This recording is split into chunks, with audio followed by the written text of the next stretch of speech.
just 10 starts into his big league career and has already been filled with ups and downs. But the Rays are hoping Matt turned the corner during his last start and that he'll take it to the mound tonight, getting Tampa Bay back on the winning track. It's game 2. The Rays taking on the Blue Jays. Catch all the action on Sun Sports.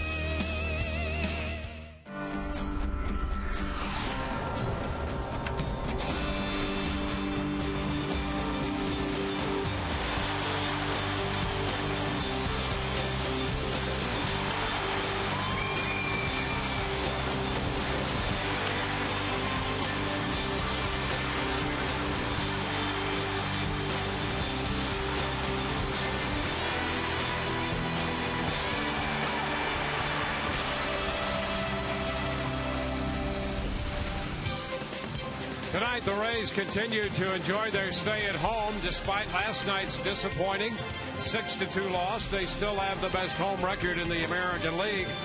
And tonight at Tropicana Field, this will be the middle game of this 3-game series between the Rays and the Toronto Blue Jays. Hi again, everyone. Welcome to an evening of Rays baseball. Dwayne Stats with Brian Anderson. We'll be hearing from todd Kalas in just a few moments. Well, the Rays were displeased with last night's performance. It's been an up and down series, if you will, for the Rays this season. You know, they played so well against the Toronto Blue Jays for the last couple of years. This season, they got off to a so-so start. They got very hot. Recently, it hasn't been so good. Well, the same thing with B.J. Upton. You know, when he was active in the middle of April, that's about the time the Rays got hot. He was hot as well, and they're hoping that this latest hot streak might do something good for this club overall. Well, that's exactly right. B.J. Upton the last month, very streaky. He's on a great one now. You go over the last 5 games, you see the numbers, 8 out of 18. Of course, the home run last night. 4 stolen bases. He does bring that threat of getting on base, stealing a bag. Also, on-base percentage of .500. But for the Rays to be able to break out of their offensive funk, B.J. is going to have to continue this, and he's going to have to get some help because right now they're not putting a whole lot of runs up. B.J.'s certainly doing his part. Maybe the revamped lineup tonight helps spur this offense along. B.J. hit the home run last night off the catwalk. So the Rays are hoping they'll get more offense tonight. And they're also hoping a rebound by this young left-hander, Matt Moore.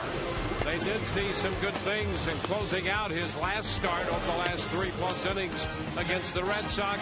Something they'd like to see more of in this start tonight. Todd will have more on that.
career? Has he been the veteran in a matchup? And that's the case tonight as the Rays take on the Toronto Blue Jays. Moore 21, his opponent Drew Hutchison, Moore 22, his opponent Drew Hutchison 21 from nearby Lakeland, Florida.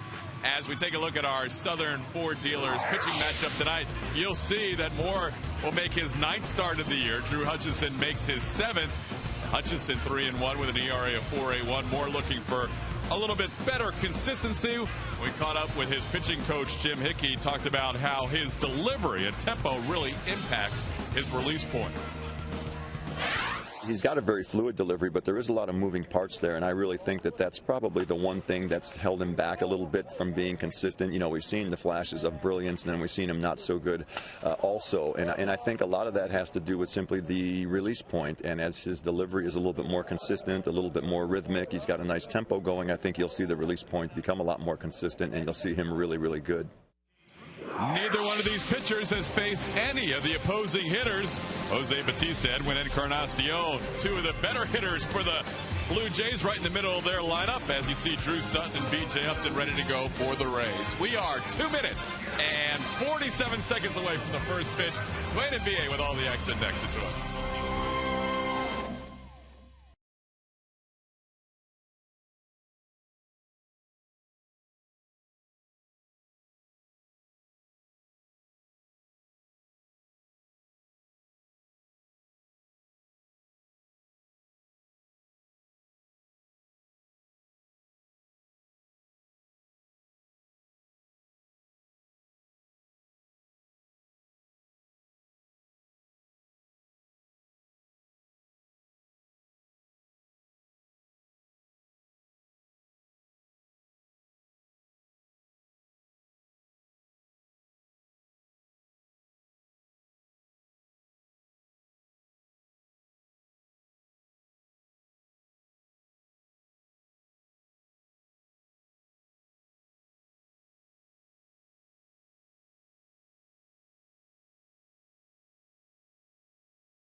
Tonight is brought to you by Toyota.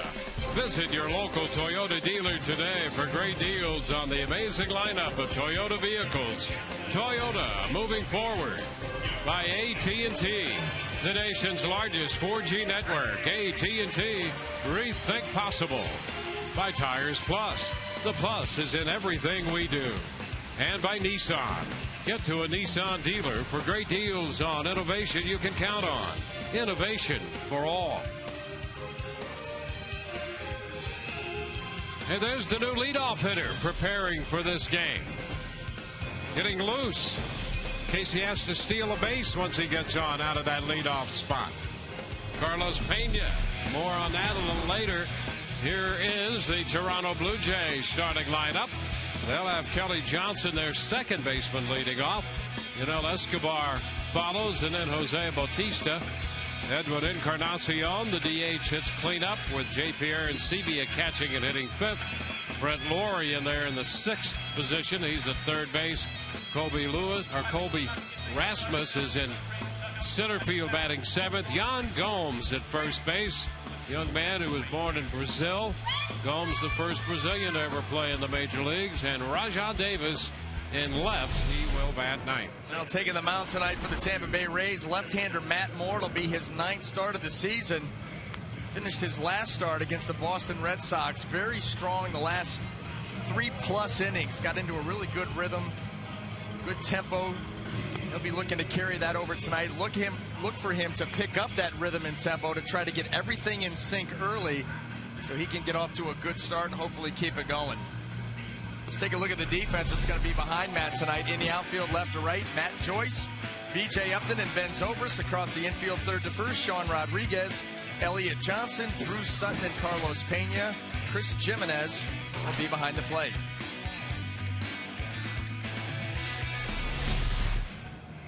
Well, there's Joe Madden, the Rays skipper, talking it over with Tom Foley, the Rays third base coach, and in the forefront, Davey Martinez, the bench coach, 2-time manager of the year in the American League, Joe Madden. And there's John Farrell, the skipper, former pitcher and former pitching coach of the Boston Red Sox in his 2nd year as the manager for the Toronto Blue Jays.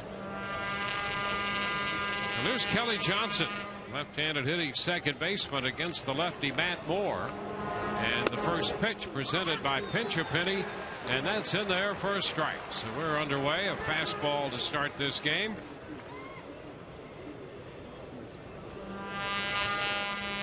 The 0-1, a little tap foul, rolled off to the right of the plate.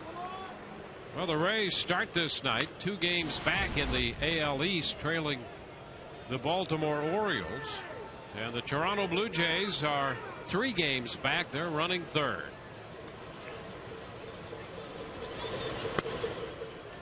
Outside, 1 ball, 2 strikes. So Matt Moore gets his first look at the Toronto Blue Jays and vice versa.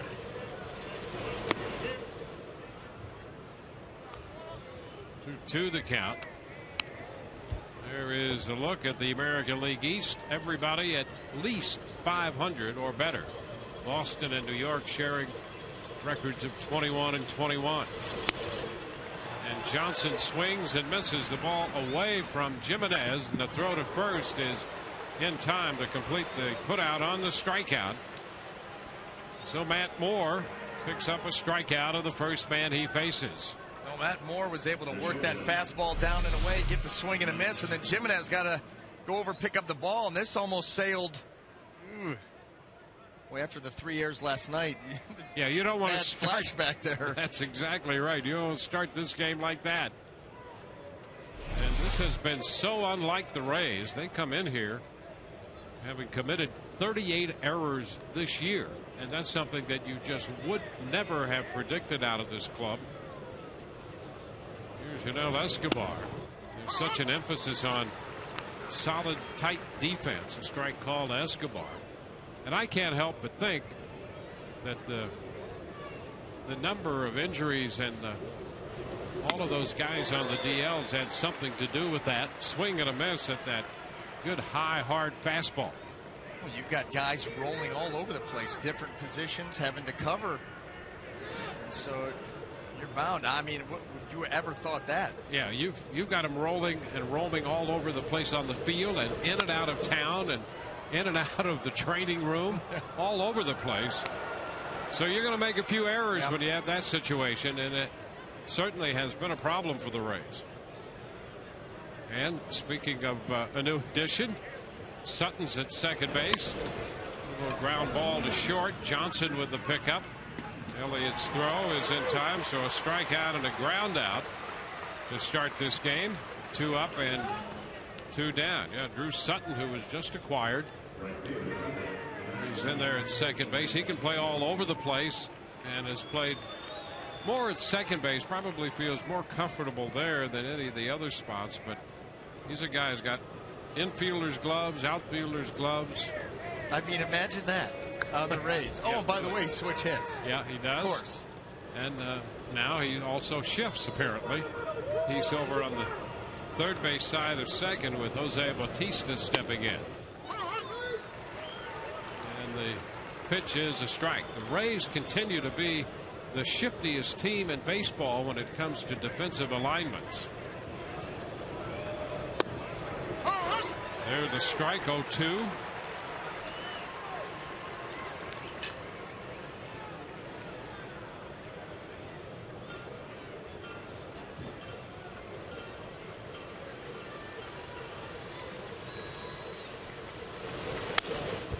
Foul ball right back into the screen. Look at Jose Bautista. He started to heat up here lately. 11 home runs now. And that makes sense. Look at the hot zone. Middle in, up. Those balls he can jump on and pull with tons of power. The pitch is down. A ball to 2 strikes. And, you know, we saw it last year, too, even with David Price. Made a pretty good pitch on him away. That might have been on the black or just off the plate. But if it's elevated, he can still cover that ball and pull it with some power.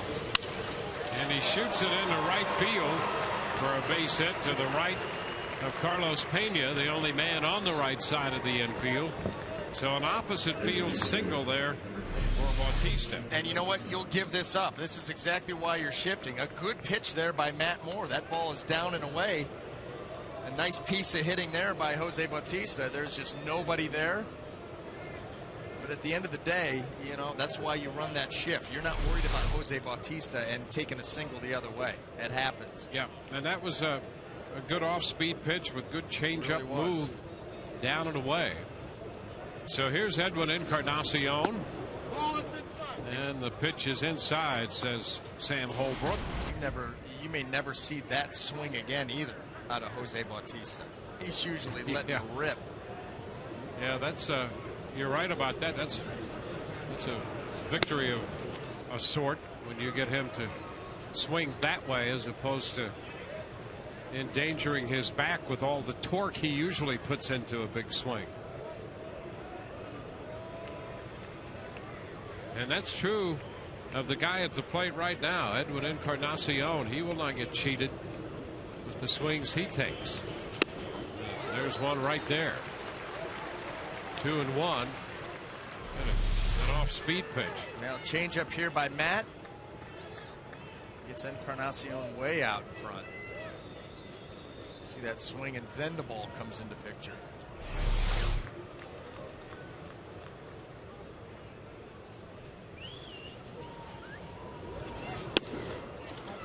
That's in a fastball. 3-1.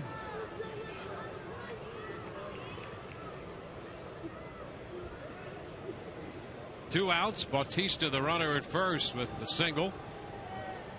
3-1 to Encarnacion. He fouls it back.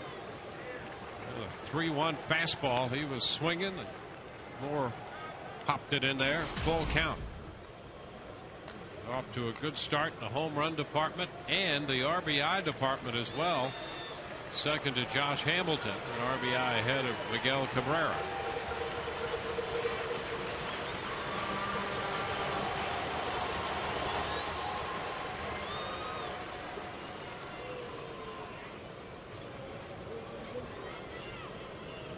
Matt Moore about to make the 20th pitch here of this inning. And it's down and in. He loses Encarnacion, and that pushes Bautista up to second base.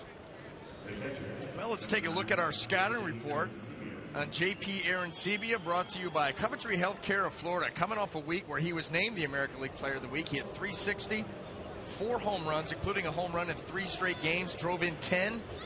He's locked in right now. He's 420-some average over his last 5 or 6 games. And, you know, quick start last night. You want to talk about being locked in. How about that pitch from Jeremy Hellickson last night that was down below the zone off the plate? He was able to take into left field for a base hit. He fouls a fastball, mid-90s, straight back into the screen. Yeah, that's when you know that you're hot and coming off a Player of the Week award.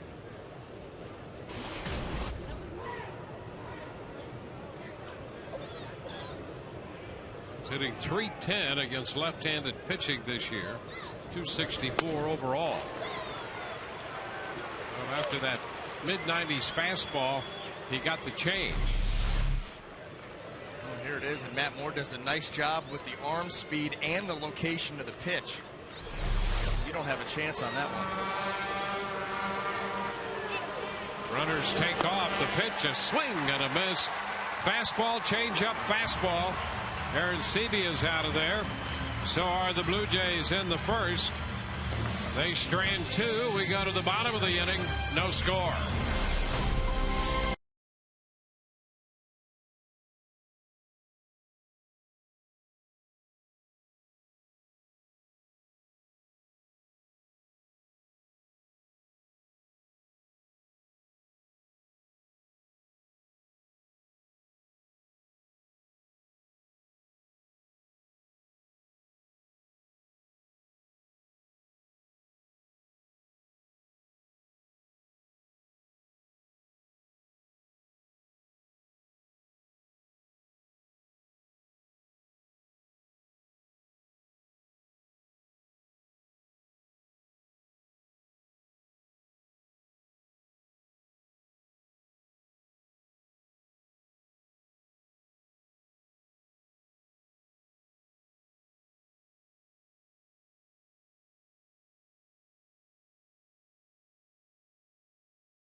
Half of the first inning.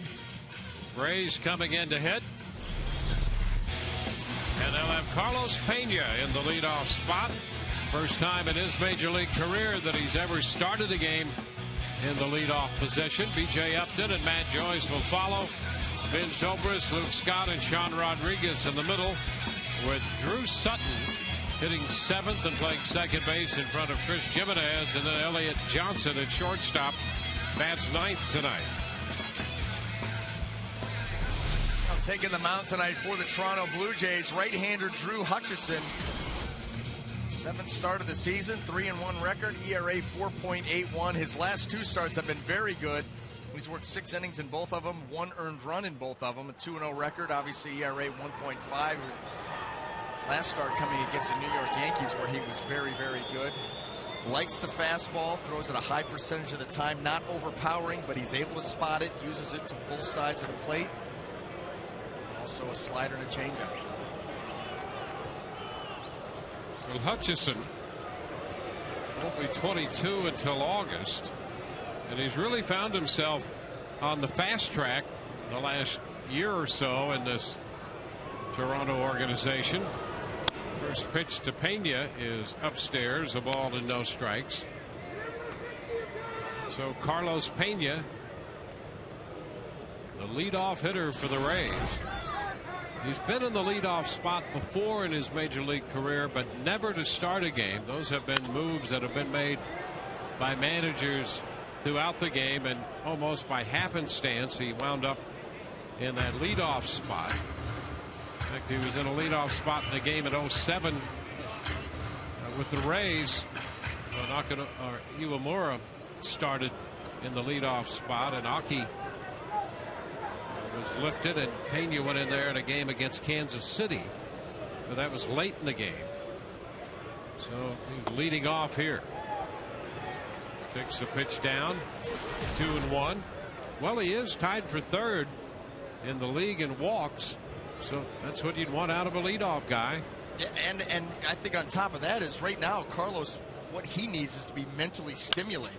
Ground ball to the left side. The only man over there is Escobar, and he makes the play to throw him out. You know, you think Carlos Pena can get down on himself, maybe, something where he is, mentally frustrated, and this is a way that we've seen Joe Madden in the past throw a guy up into the leadoff spot like they did with Evan Longoria last year, and that will get you excited. I mean, get you mentally, ready to go. Like you're in a new spot, in another high-profile spot, and maybe that spurs them along. Well, Evan came to the ballpark one day and suddenly found himself leading off. It was a surprise to him.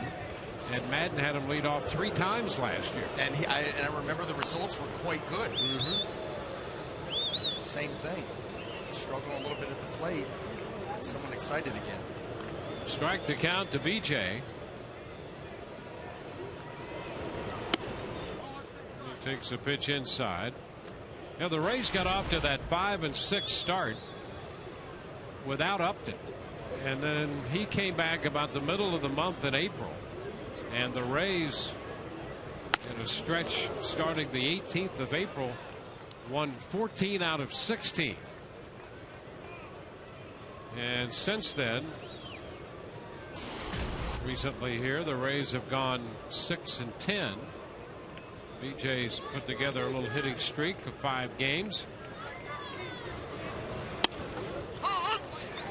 Count's going to even at 2-2. And boy, right now the Rays can use all hands on deck without Jennings and Longoria in the lineup, and a total of 10 men on the DL.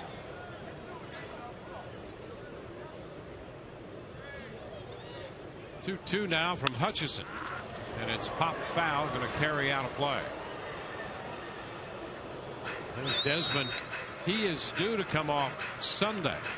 Now, whether he's going to be ready or not, problematic, and he's probably looking at a short rehab stint somewhere to get some active at bats. Try to get some timing back. Take all the BP you want, simulated games, whatever. Inside to BJ. No substitute for the real thing. Evan Longoria discussing the catwalk reality here as to the ball Upton hit last night. And there's a shot into left. That's going to be in there. 2 hops, and it sticks on the bottom of the wall. Davis has to go get it, and BJ's in with a double. Just like that, the Rays have a man in scoring position. Well, Hutchison, he likes the fastball. Checkers double of the game. He's going to come with another one here, and BJ, this one's elevated out over the plate. He just puts a nice swing on it, lines that ball down into the corner.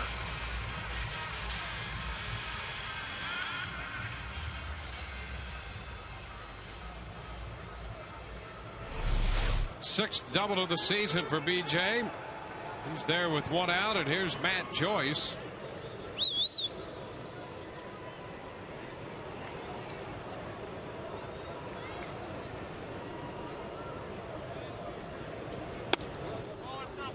Takes the pitch outside.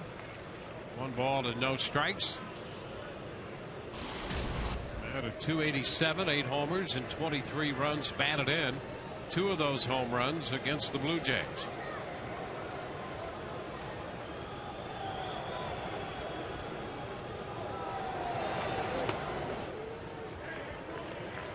Two and 0.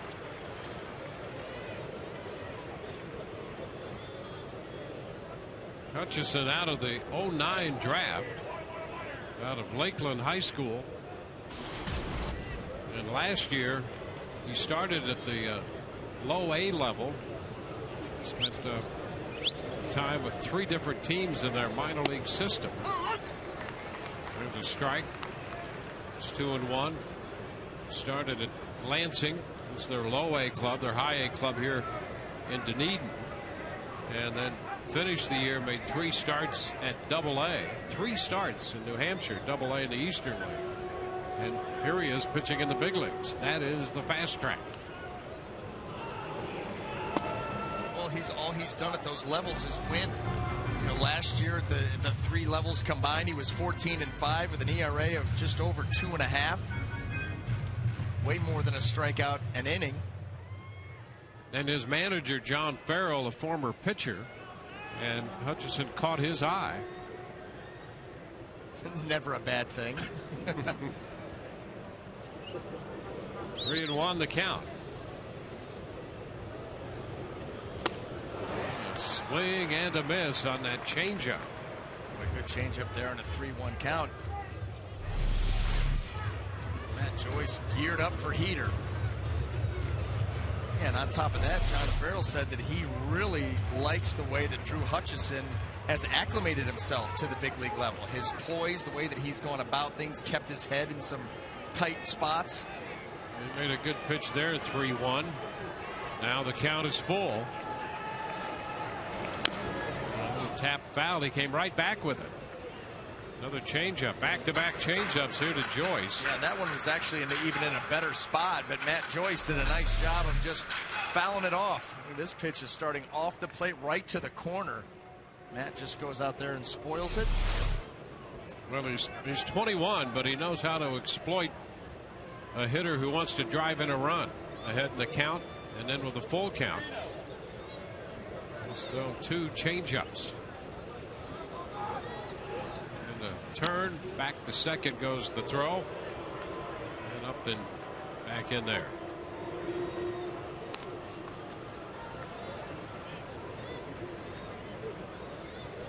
The Rays have gone 9-0-1 against Toronto in the last 10 series between these two clubs, winning 9 of those and dividing the other series.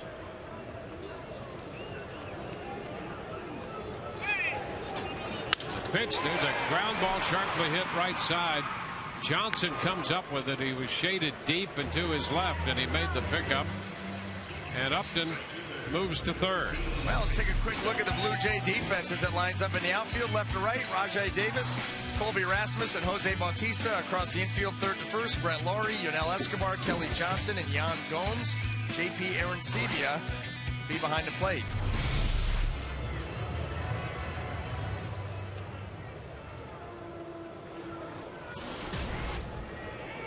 Here's Ben Zobrist now. He'll try to get Upton home. It'll take a 2-out hit to do it. A pitch in there for a strike.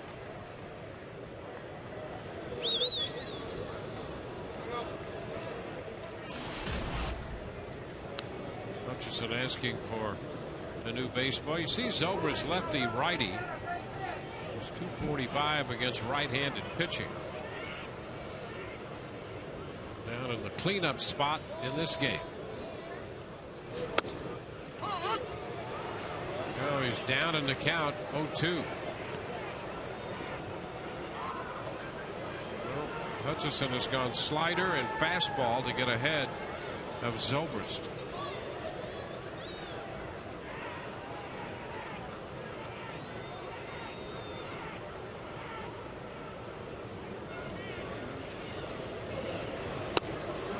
Swing and a miss. Zobrist out on a fastball to retire the side, and the Rays leave Upton at third. Through 1, no score.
Inning.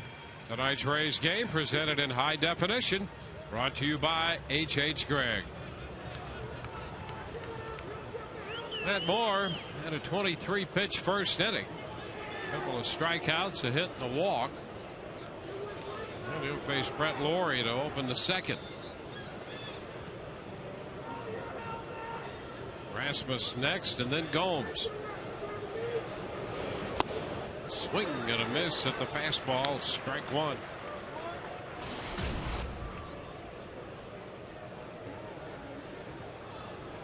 Brett Laurie 0 for 4 last night. Coming back off his 4-game suspension. With a fastball, and this one taken for a strike at 96.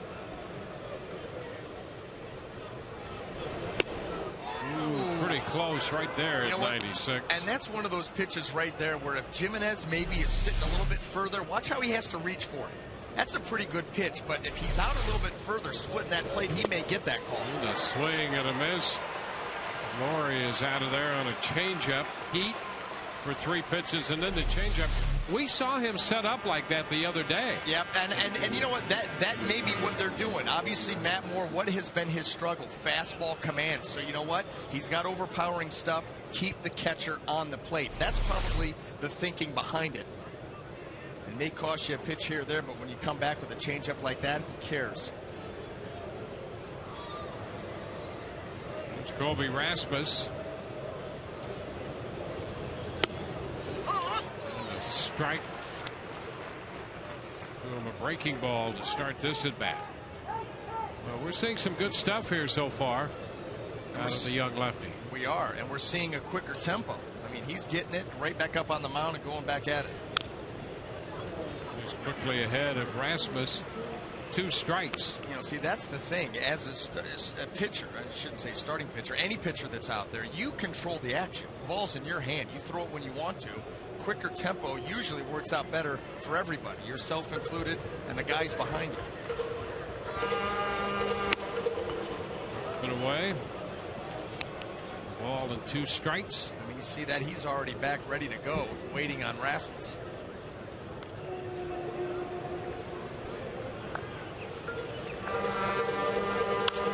Ground ball to the right side. Pena's going to run it in, make the play unassisted. So Rasmus is out number 2. Strikeout and a ground out. 2 up, 2 down.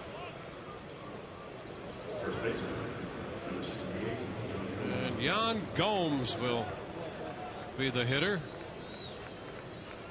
Gomes 24 years old. He's playing first base. Plays first and third. He can catch.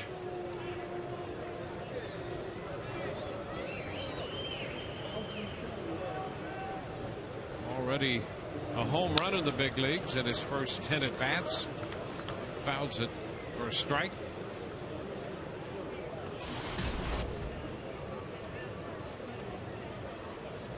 Now to Brazil. And he came to this country, to the Miami area, when he was about 12 years old. Chopper off the plate, grabbed there by Moore, and the throw in time. And that takes care of Gomes. A quick 1-2-3 inning. We go to the bottom half of inning 2, no score.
talk about Matt Moore and the increased rhythm and tempo. Let's take a look at that pitch by pitch to Brett Laurie. Right here you go. You're going to challenge him right away. Fastball gets the swing and a miss. Come back with another heater here. Called strike, working ahead in the count. Always good for any pitcher. Barely misses a fastball right there. And then follows that up with, how about this as a changeup? Best thing about that was all in real time. That's how quick he's working. I'll tell you, that was a great sequence. Luke Scott fouling the first pitch away, and we're underway in the bottom of the second inning. I'll tell you, it seems that's exactly real time with him, which is great. Get that ball and make your next pitch. Yeah, more times than not, as soon as you throw a pitch, you know what you want to come back with. I mean, you just know it. It's instinctive. So what's the use waiting around? As soon as that hitter's ready, let him have it. That's what he's doing. Pitch is down. 1-1 the count to Luke. Meanwhile, Toronto with the young right-hander out there, just 21 years old. He was drafted. He was all set to go to college. He was going to go to Stetson. And the Tigers convinced him to sign. There's a high shot deep to left. Davis will go to the wall. Gone. Opposite field home run for Luke Scott. He takes a 1-1 fastball and hits it out to left. Scott's 8th home run of the year, and the Rays lead 1-0. Now, to be able to do that, you've got to let the ball travel. You can't jump out and get it. You trust your hands. You try to get to the ball quick. This ball got some elevation to it, and Luke Scott is able to get some good extension right there. And then he creates that backspin, and he's strong enough to just drop it the other side of the wall. So a long one off the bat of Luke Scott. John Rodriguez takes a look at a fastball wide. 1-0. 49th home run of the year for the Rays. They are 6th in the league in home runs. Sean fouls it out of play. 1-1. Kansas City at New York. They're scoreless in the top of the third. Boston at Baltimore scoreless in the bottom of the second inning.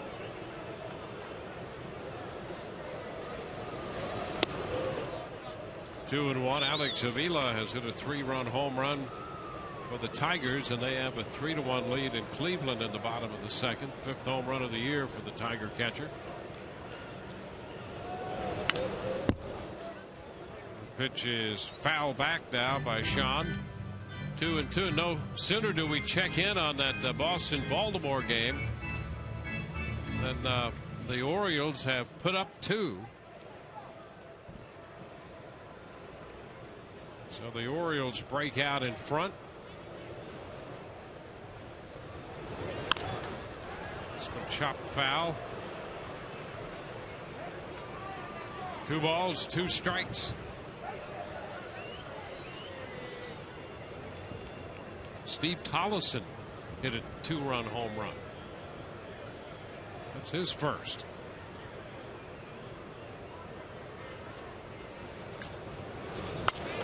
Fly ball into short left. Davis coming in a hurry. He's got great speed. He took a beat before he really decided where that ball was going to wind up, but he's got enough speed and he got there to make the catch. Yeah, that closing speed, what a gift. He was playing pretty deep too, but you see he's able to get there and still catch that ball right at the chest. And that kind of speed will afford you a mistake here, mistake there. Well, here's Drew Sutton up there. His first plate appearance in a Rays uniform. 1 strike to count.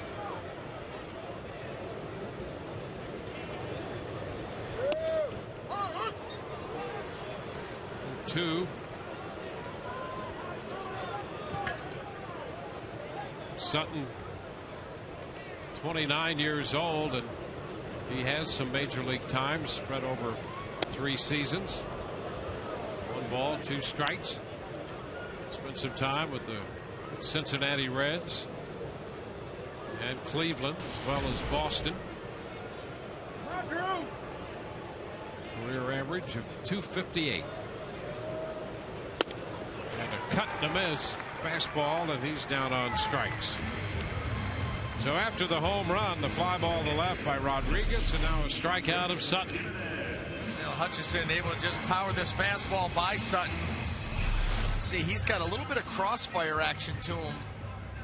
He's able to kind of run that fastball in towards the lefties. Mostly stays away from him, but you've also seen that he likes that arm side fastball to the righties too.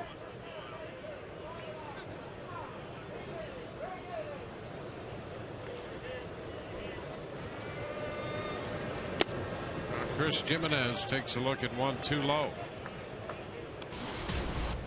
1 ball, no strikes. Chris has seen most of his action against left-handed pitching. Lines one out to the second baseman Johnson. The Rays are finished in the second, but they get a run on the home run by Luke Scott. In and out to the off field. So we're through 2. Rays lead 1-0.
Jays 1-0.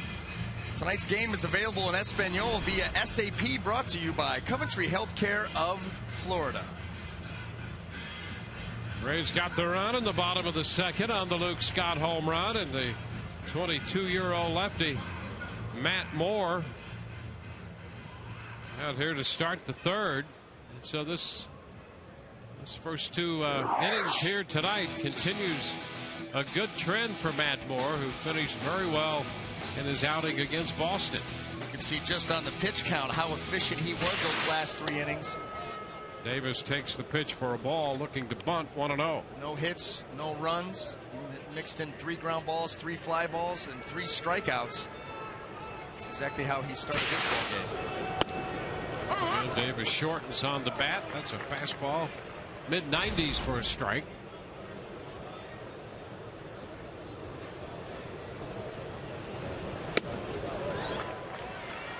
1 ball, 2 strikes.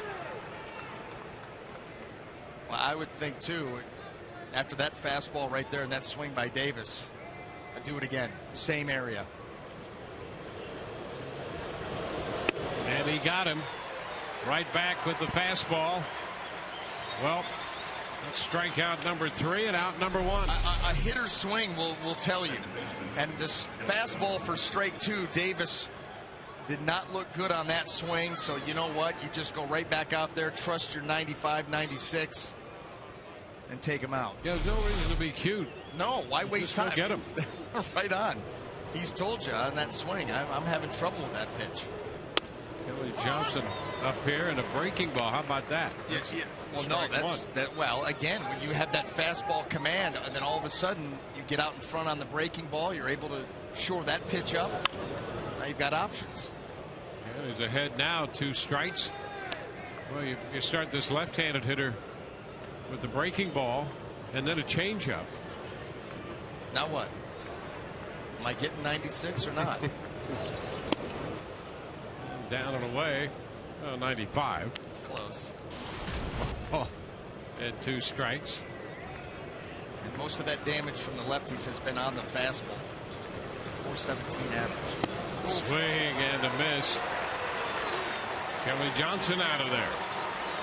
Well, he started him off with the breaking ball and finished him with the breaking ball. Comes with another curveball here. Well, here's a guy actually defensive on a curveball. You see guys get tied up and defensive on hard stuff. He was defensive on the curveball because he was waiting for the hard stuff. You know, he's sitting there back looking for that mid-90s fastball, and all of a sudden, wait a minute, that's not it. You almost lock yourself up.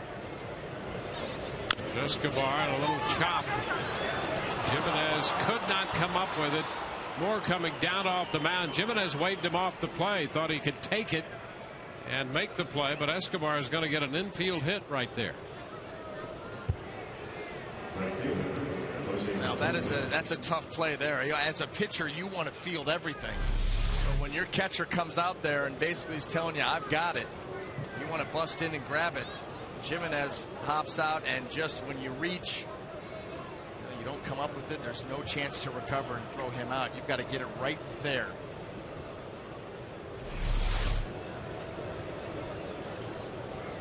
There's Jose Bautista. And around his feet. Nothing wrong with making a guy like this a little bit uncomfortable, because the way he swings the bat, you have to do that, number 1, out of self-preservation, number 2, out of trying to get him out. He's dangerous in more ways than one. If you let Jose Bautista dig into that batter's box, get comfortable, get his swing and rhythm on time, those high hands, the little kick that he has, without trying to upset that timing, he'll wear you out. And he shoots it the other way to right field. Zobrist is there and makes the catch to retire the side. We go to the bottom of the third. 1-0 Rays.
Half of the third, and don't forget the Rays Summer Concert Series kicks off Saturday.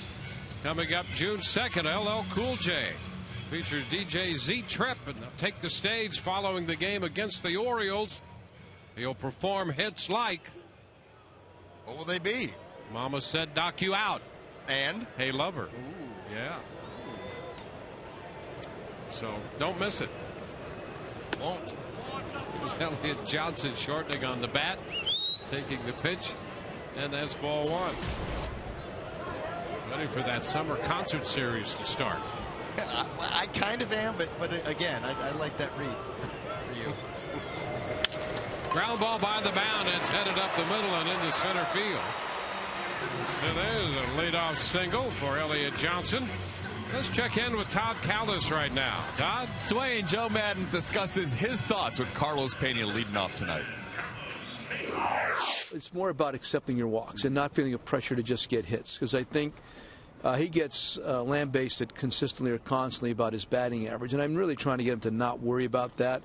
We're not concerned about his batting average at all. We're concerned about his run production, getting on base, accepting his walks, driving in runs, hitting his homers, ball in the gap, those kind of things, and keep playing his great defense.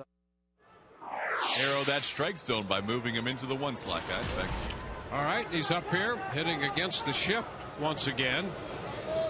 Grounded out short to first his first time. Escobar, the lone defender on the left side.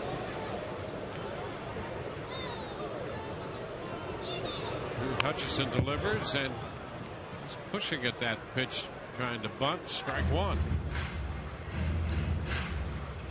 Well, we've seen Carlos try to bunt more than ever when the opposition uses the shift, and we've seen him do that and strike out 4 times on the pitches that were bunted foul with 2 strikes. Well, I will say this. I would rather see him do it in this situation, a runner on first, and all of a sudden you have runners on first and second with nobody out, than to try to do it with nobody on and 2 strikes.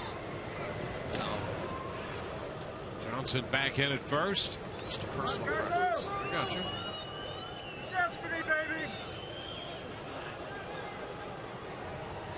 Well, he thinks even with 2 strikes that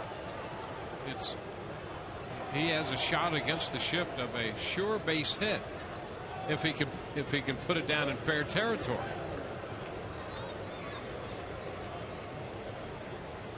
There goes the runner. The pitch is a strike, and the throw is not going to be in time. He got in there. Head first slide by Elliott Johnson. So the Rays steal their way into scoring position. That's 8 steals now for Elliott Johnson. Now, Elliott Johnson gets in there plenty of time, too. I mean, even a perfect throw probably doesn't get him. Yeah, maybe it does. That's what you do. You force a perfect throw, and Elliott's right on top of the bag. Like you said, 8 steals already. But going back to the Carlos Pena thing, but taking a cue from what Joe said. Joe said we're worried about accepting your walks and run production. Balls in the gap, hit your home runs. So, I mean, take a swing. He's down 0-2 right now. He takes a look at this one down. A ball, 2 strikes. Carlos had a very quiet spring offensively. And then the season started, he got off to a good start and really defined the strike zone. Zoned it down, and that's when he's at his best. And he also had Longoria hitting behind him, which opens a whole other topic. Coming off our show the other day with Sam Cole, that pitch inside, and the count is 2-2. We talked with Sam a little bit about whether hitting with men in scoring position involved the actual skill of producing in that situation, or was it just the luck of the draw? And there are those who believe that there's no such thing as a hitter behind another hitter to protect them. And it's really more random. Swing and a miss. Pena's out on strikes. 3rd strikeout for Hutchinson. First out here in the 3rd. Well, Hutchison was able to pick this strikeout because of the previous pitch. This changeup is elevated and away. Carlos Pena ends up reaching for it, but the previous pitch, you remember, was that fastball up and in. He was able to knock Carlos off the plate, go back out with the changeup, not located very well, but still get the desired result. It was B.J. Upton. So the Rays Now with 1 out and a man in scoring position. BJ checks. 1 ball, no strikes. He doubled his first time. BJ has been swinging the bat well. Average up to 290 with the double in the first inning.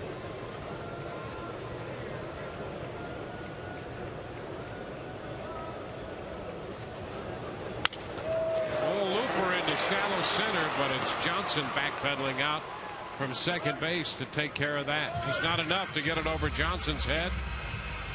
2 outs. Now you can hear that bat splinter. That ball got in on him just enough to take the sting out. And that ball just floated up there. Johnson makes the play. See, BJ tries to pull the hands in, but that ball rides in on him, and we've seen the first 2 at-bats now. Hutchison has been really pounding BJ in until he got the full count in his first at-bat, then tried to go away and got hurt.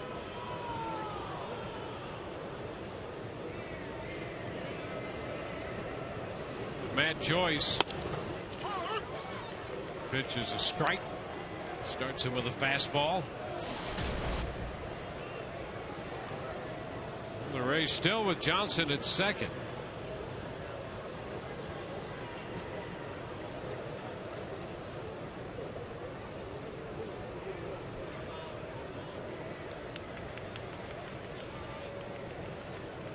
And Matt is hit by the pitch. So he'll go to first. It's stung. Down to first he goes. Let's listen to this.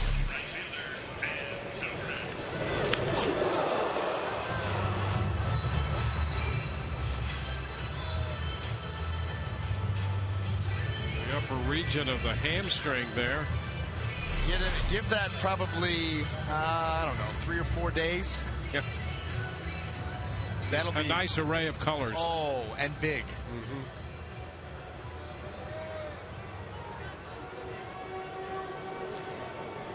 Well, Matt Joyce is at first, hit by a pitch, and Ben Zobrist has an opportunity. 2 on, 2 out. Pitch is too low, a ball and no strikes.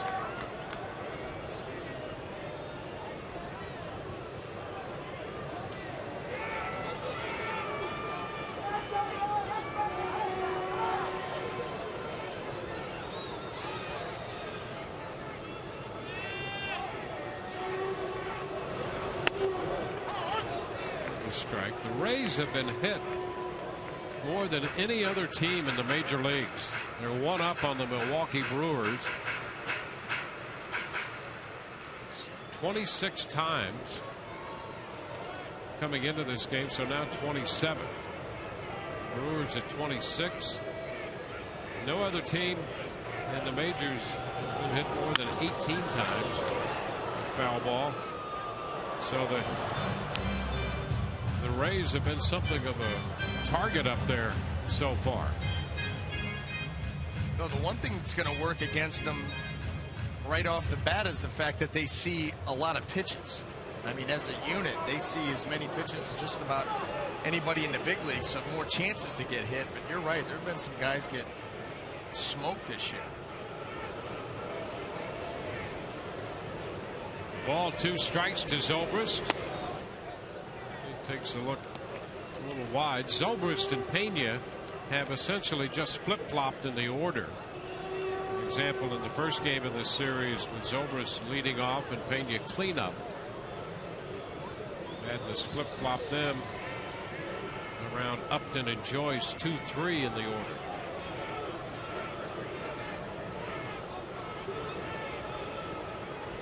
Two. Fouls it, a fastball riding in. So he'll see another 2-2 pitch. Hutchison made quick work of Zobrist in the first inning when he got him on 3 pitches. He got him with a fastball away.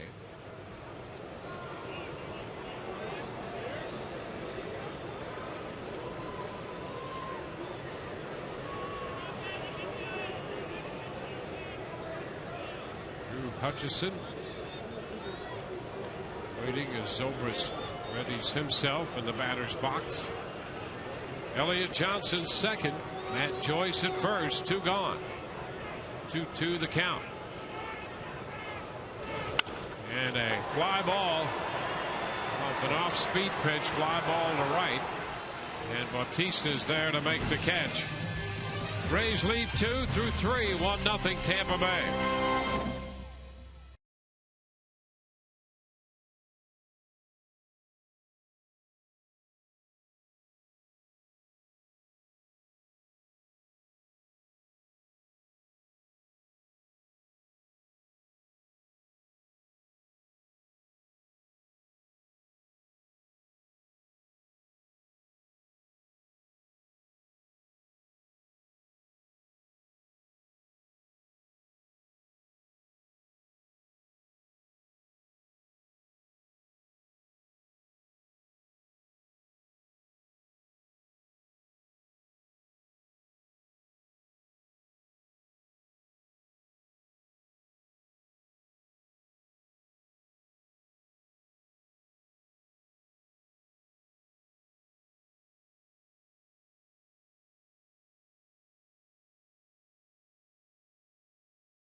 Rays lead 1-0. Time for our AT&T trivia question of the day. It's a tight race in the American League East, as we might expect. When was the last time the Red Sox and the Yankees were at the bottom of the American League East after the 1st of May? They find themselves tied right now with identical records. Everybody at 500 or better in the AL East, and the Red Sox and the Yankees 21-21.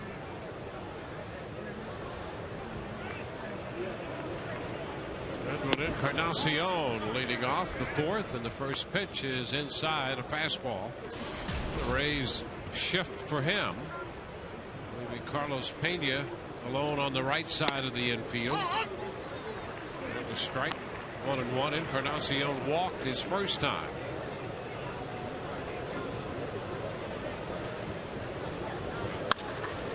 It's a high fly ball into left, not too deep, and Joyce is there, puts it away.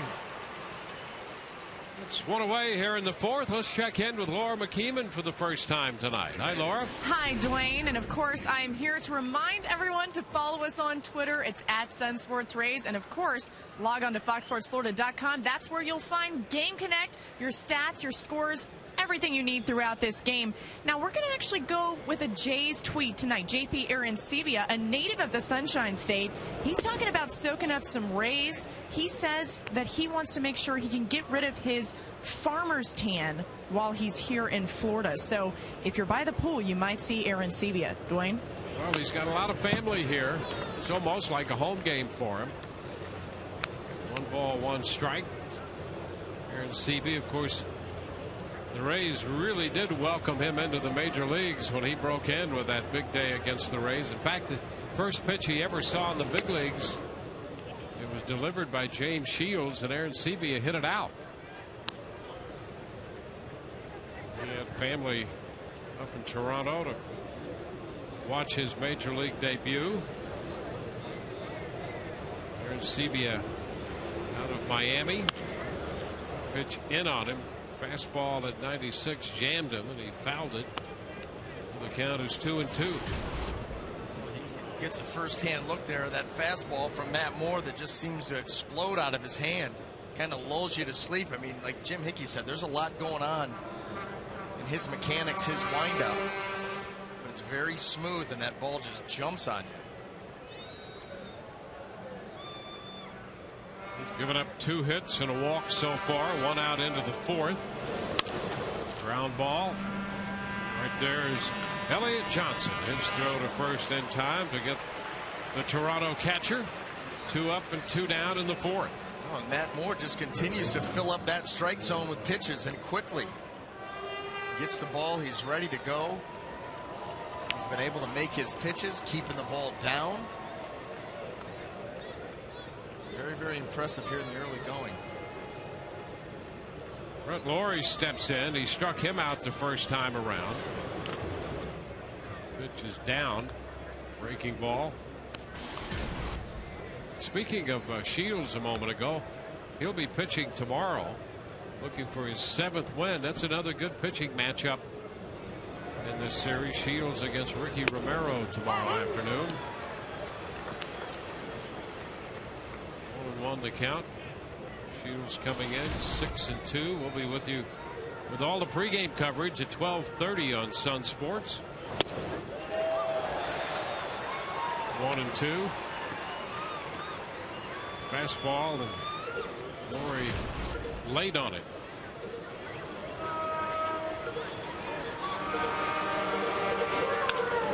The right side, and that hits Andy Fletcher. Fletcher trying to get out of the way, trying to turn away from it, and he is in pain. Fletcher hit by that line drive, and you can see the expression on his face, and boy, this doesn't look good.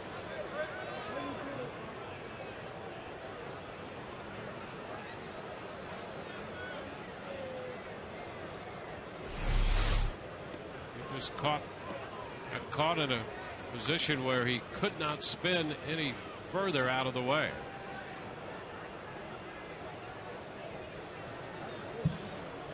It's Joe West, the crew chief over there.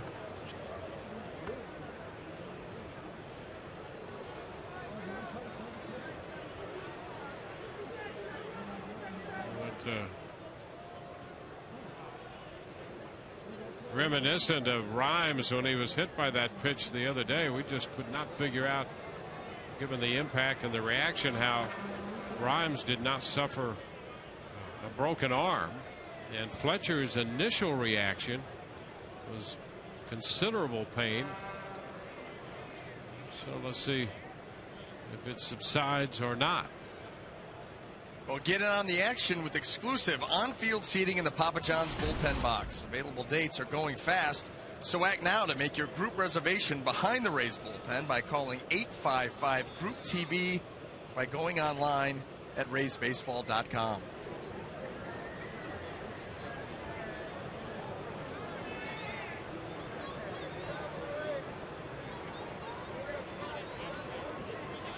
Well,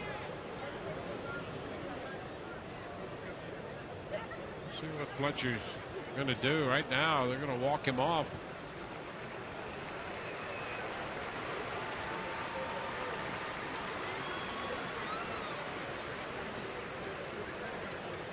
So Andy Fletcher, the first base umpire, being escorted off. Ron Porterfield with him right now.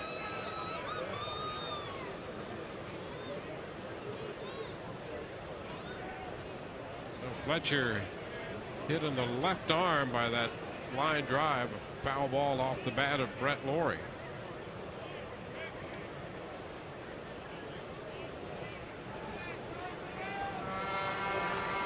Here's the 1-2. Swings and pops it up. That's a foul ball, going to carry out a play. Count is still a ball, 2 strikes.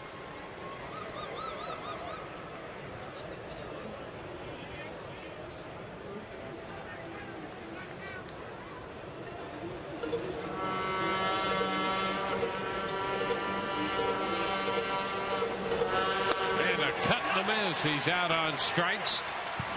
Good action on the delivery, and the changeup got him. That's 5, now 6 strikeouts for Matt Moore. We go to the bottom of the 4th, 1-0 Rays.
Fourth, let's get the quick answer to our AT&T trivia question. The last time the Red Sox and the Yankees were at the bottom of the AL East after May 1st, when was that? Well, let's go back to the early 90s, September 19th of 1992. And I think we'll have a chance to look at the standings and see exactly how they were positioned. Luke Scott takes the ball. How about that? The Yankees 18 out and Boston 21 out. The Blue Jays up by 5 over Milwaukee. September 19th, 1992. That was a different looking East. It's all upside down the way it is now. Milwaukee in there, Cleveland, Detroit.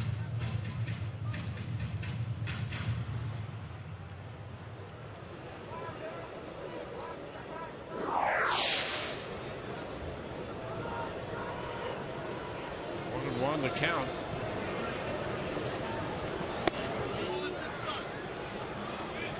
Two and one.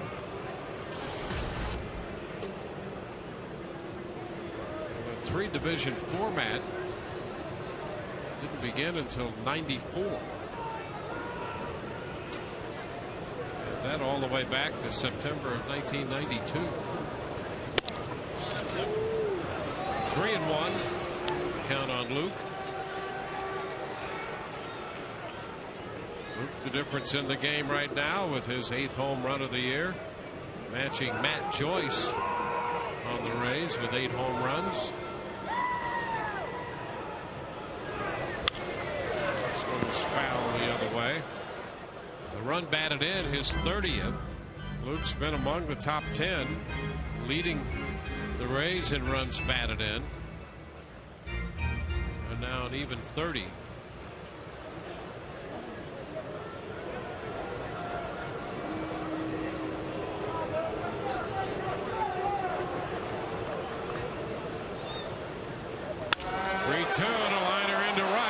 Bautista back. That ball's going to be over his head and off the wall. Scott's digging hard for second and is in there ahead of the throw. Luke hit that ball very hard over Bautista's head for a 2-base hit. Well, he has his 8th home run of the year tonight, and that's his 9th double this season. Well, off-speed pitch that just never got to its spot, and Luke Scott pulls this thing and just a few feet short off the top of the wall, but then Jose Bautista got to that ball quick and made an effort to try to gun down Scott at second base. He knows he's got to go. Gets in there safely and puts the Leadoff man right out into scoring position here with nobody out. The Rays have had runners in every inning, and they've had men in scoring position in every inning. Here's Sean Rodriguez. Pitch is low. Well, this is where you've got to be able to get this guy in. You want to give Matt Moore some breathing room. You've had opportunities. It's time to start cashing in. Yankees have a run on Kansas City. They're in the top of the 5th in New York. 2-1 Kansas City. Robinson Cano has hit his 5th home run of the year. Kevin Youkilis has hit a home run for Boston. In the bottom of the 4th at Baltimore, the Orioles lead that game 2-1. Rodriguez shortened on the bat. Pitch down. Youkilis is playing first base, and they have Adrian Gonzalez in right field tonight in the Boston lineup.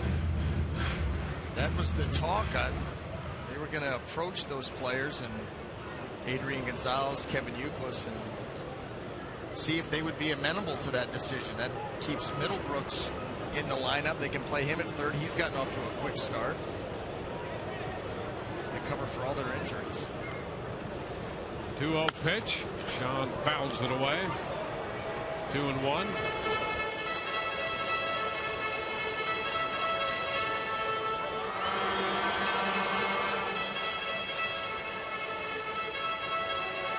Rays had Johnson single and then Steele second in the 3rd.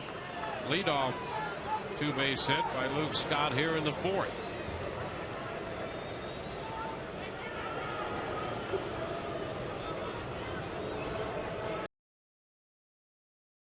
And the bunt, it's going to be caught by Hutchison looking at second, but no chance to double up Scott, as Drew Hutchison got off the mound in a hurry to make that catch on the bunt that was popped up.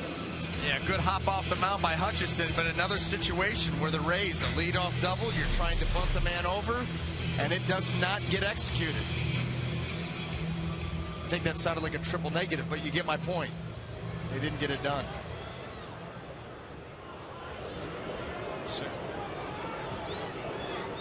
Nice play here by Hutchison, coming off that mound and able to make that sliding catch. And here's Drew Sutton. 1 strike to count.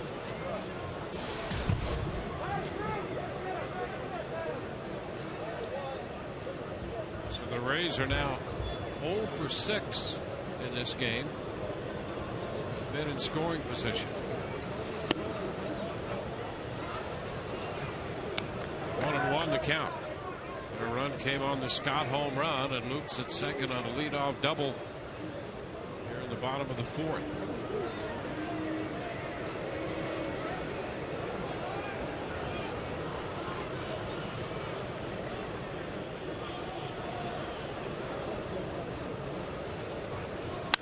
And a line drive base hit off the bat of Sutton up the right field line. That's going to score Scott. Into second base goes Sutton with a 2-base hit, and the Rays lead 2-0. Drew Sutton picking up his first hit in a Rays uniform, and it drives in a run.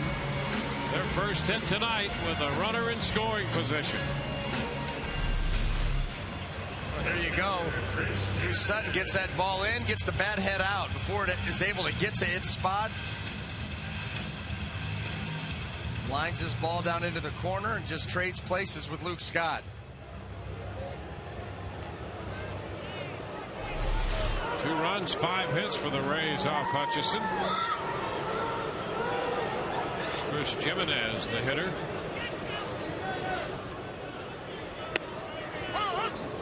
Pitch is a strike.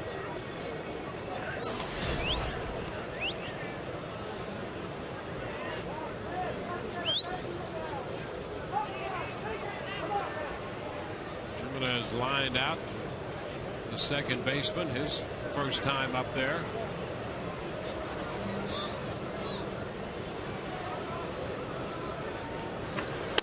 A little bit wide. 1-1.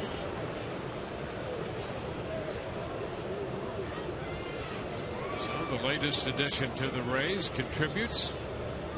drives in a run. And he's in scoring position himself right now.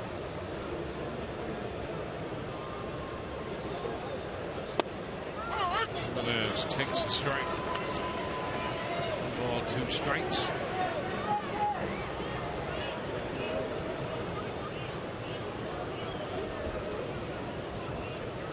Sutton, who just drove in that run, interestingly enough, with Jeff Keppinger going on the disabled list. He was once traded for Keppinger, and so in a way he's been traded again for him. Keppinger on the DL, and Sutton now coming in a deal to replace him. There's a wild pitch skipping past Aaron Sebia. Sutton heads to third. For the Rays with a great chance here to make it a 3-0 game with a man in third. 1 out. Now Hutchison has that little sidewinder action. He comes with the breaking ball there, and it's way wide, halfway into the other batter's box. Aaron Sebia just throwing the glove out there, trying anything to knock that ball down. It's not able to, and now that forces the Toronto Blue Jays to bring the infield in. 2-0 game, 1 out, runner at third. 2 strikes on Jimenez. Obviously Hutchison right here going for the strikeout. Infield pulls up, 2-2 the count. A foul ball by Jimenez. Fastball at 93. What we've seen tonight out of Hutchison, he's not consistently going to be overpowering, but there's nothing wrong with 93 right there. It creates a little deception with, you know, his arm angle and his setup, and his willingness to throw to both sides of the plate. You're right, he can seem to be able to sneak that fastball by a couple of different guys. 2-2. Tap third base side, a barehanded pickup and the throw to the plate. Not going to be in time. A great effort by Laurie. Sutton off the bag down that third base line, was headed home, and he beat the play in there. Some aggressive base running, and the Rays take a 3-0 lead. Well, that's a play right there. The Rays trying to create offense. They're going on contact. And Drew Sutton's going to take the secondary, and then right here, contact, he's gone. Great effort there by Laurie, but you know, even if that throw's on the money, Sutton got down there so quick. See this throw? I mean, even if that ball's caught, it's going to be a close play, and that ball in the dirt. It is a great effort by Laurie. Jimenez picks up a run batted in, technically a fielder's choice, and the Rays now lead 3-0. Pitch is down.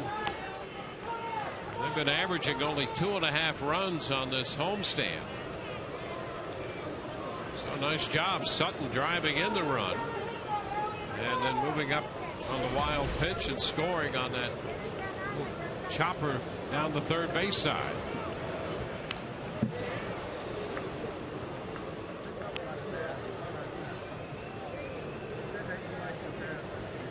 Scott and Sutton have scored the runs here in the fourth.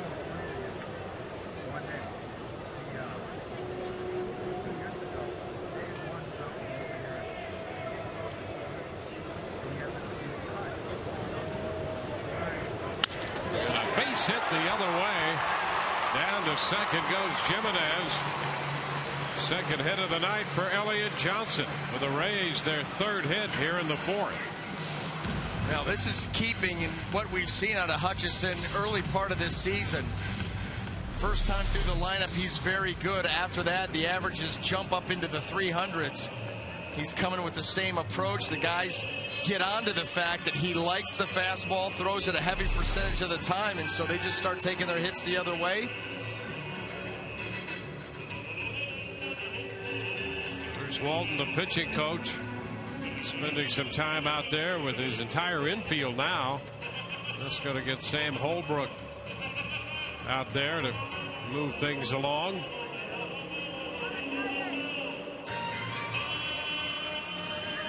Go back around to the top of the order for the Rays.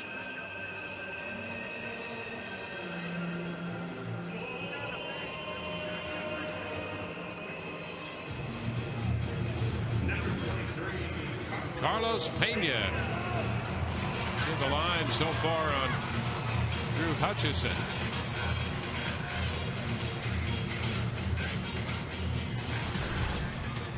Pena's gone short to first on the shift, and he struck out chasing an off-speed pitch away in the third.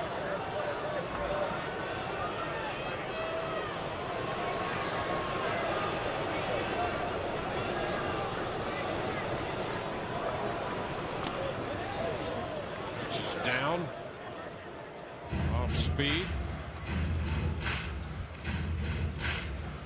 1 ball, no strikes to Pena. Carlos has struggled in May. May has not been a good month for him throughout his career. He's struggled more in May than any other month. And a good look at the pitch down, too low. Fastball down there, and it's 2-0. Here's where Carlos has to avoid being over anxious. You got the count in your favor, a couple of runners on base. Obviously he wants to get on track, but you've got to pick your pitch, pick your spot, stay disciplined right here. Yeah, keep the pressure on the pitcher. And a high fly ball hit deep to center. Rasmus will go back to the wall. Gone. Carlos Pena takes that one out of sight to deep center field. And the Rays have a big inning here in the fourth. He got ahead 2-0 and hits his 6th home run of the year. That's going to make it 6-0.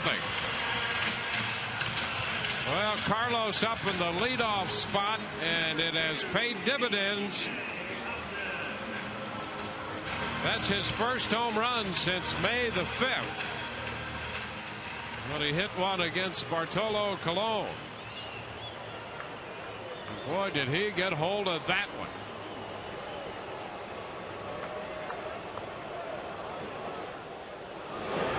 Good cut and a miss by B.J. Upton, strike one. So the Rays put up a 5 spot, 3 coming on 1 swing of the bat by Carlos Pena. You'd have to say the leadoff spot agrees with him now. Well, we said 1 pitch, 1 spot, and a 2-0 count. You think maybe that was it? Look at this towering drive and out of sight up on the roof. I'm going to say that was it. It's the one he was looking for. Yeah.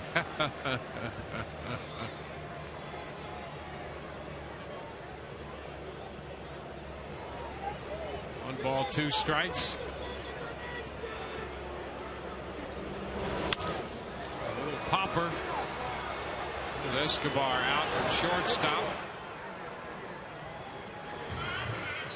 2 gone.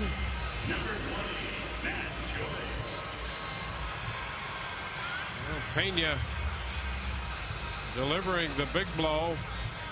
Sutton, Jimenez with single RBIs and 3 for Pena with 1 swing of the bat.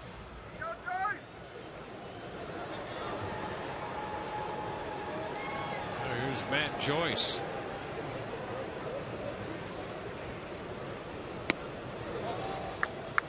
Pitch is down. 1 ball, no strikes. Joyce 0 for 1. He was hit by a pitch his last time.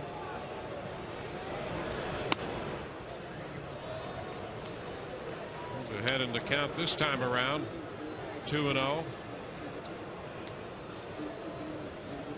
Start to get some action down in the Toronto bullpen.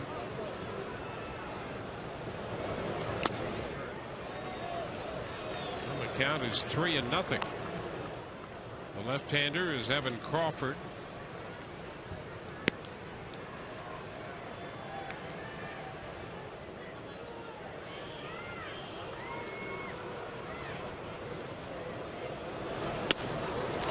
And there's a strike. 3-1. You know, when Madden last year moved Longoria into the leadoff spot for the first time in his career, he also homered. There's a line drive caught by Bautista. So Joyce is out, so are the Rays, but a home run off the bat of Carlos Pena, and the Rays lead 6-0.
The fifth, Carlos Pena unloading a 3-run blast in the fourth.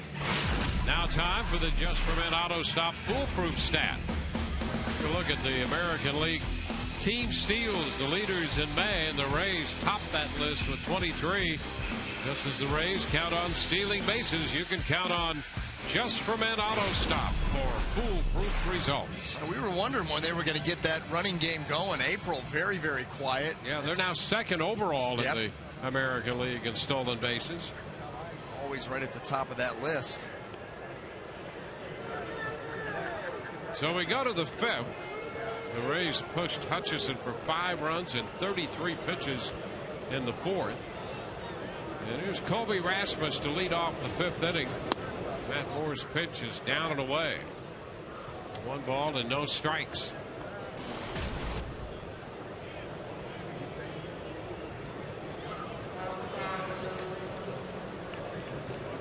Rasmus out. Pena assisted his first time.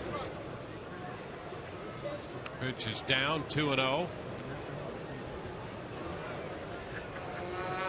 Gomes next, and then Davis.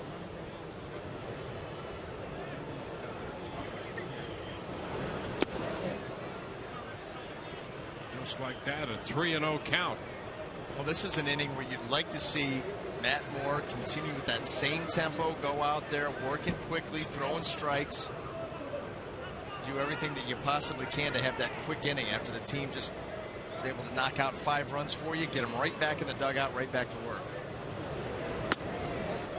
And there is ball 4. So a 4-pitch walk. Second walk given up by Matt Moore. And for the first time in this game, the Blue Jays have the leadoff man on. Now, a couple of things that you don't like there. You don't like, and it happens. It does happen. But you're talking a 7-hole hitter. It's a left-handed hitter. It's a leadoff hitter, and it's at the bottom of the lineup. Matt Moore, with what he's been featuring tonight, just put these guys away. Well, he faces Yan Gomes now. Yan as in Esteban Yan. Y-A-N. Born in Brazil. And the pitch is inside. 1 ball, no strike. So it's 5 pitches out of the strike zone to start the fifth. After a very good run through the front 4 innings by Matt Moore.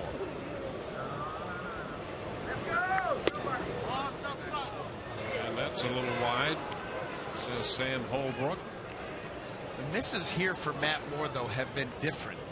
You know, most of the time, his bad misses have been arm side high. That was a changeup that was just off. The other one were fastballs that he's just pulling a little bit too much.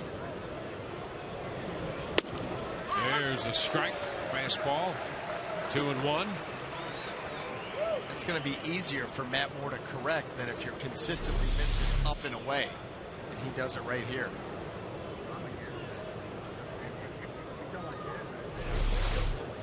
Quick toss to first. Rasmus back in.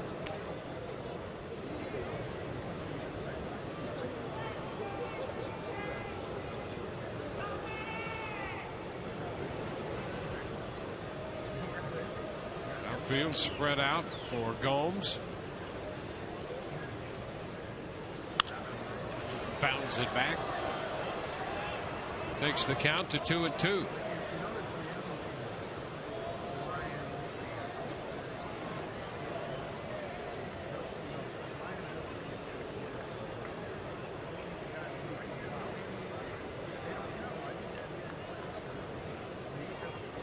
Gomes recalled from Las Vegas. He was hitting .359 in Las Vegas. So Tapper foul through the coaching box. Ryan Butterfield coaching third base. There he is. He has a St. Pete connection from Eckerd College.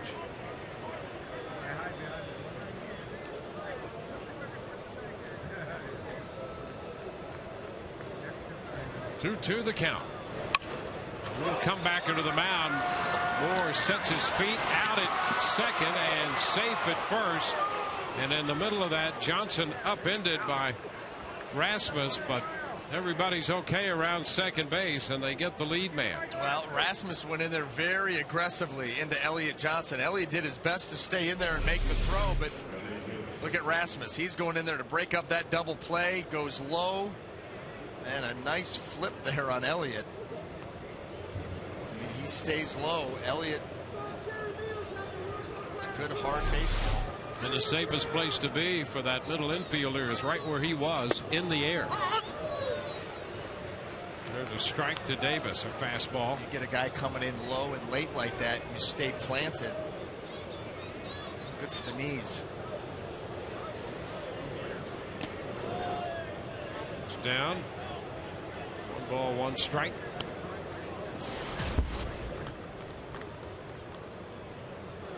Davis overpowered by Matt Moore in the 3rd inning with hard stuff.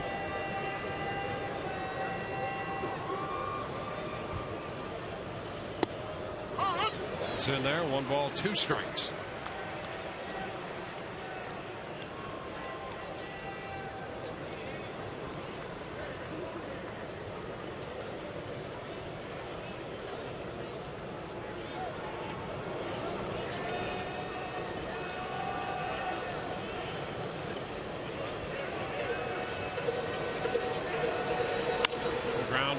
Short.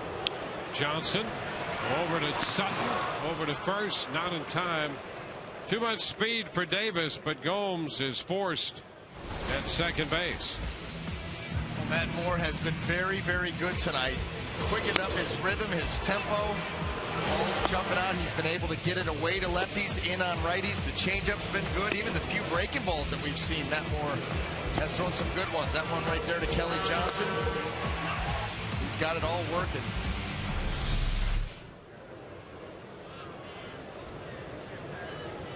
They're estimating that shot hit by Pena up on the roof there, the batter's eye, the restaurant out there, at 452 feet.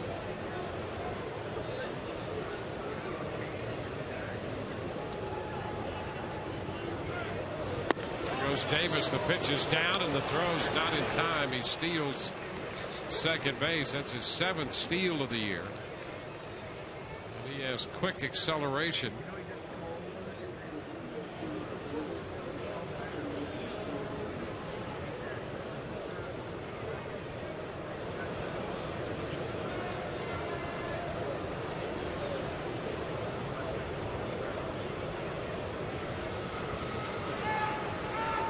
Pickoff play. Davis back in. That's Elliott Johnson slipping in behind the runner. 3 umpires since Andy Fletcher had to leave the game when he was hit in the left arm by a line drive off the bat of Brett Laurie. 2-0 the count.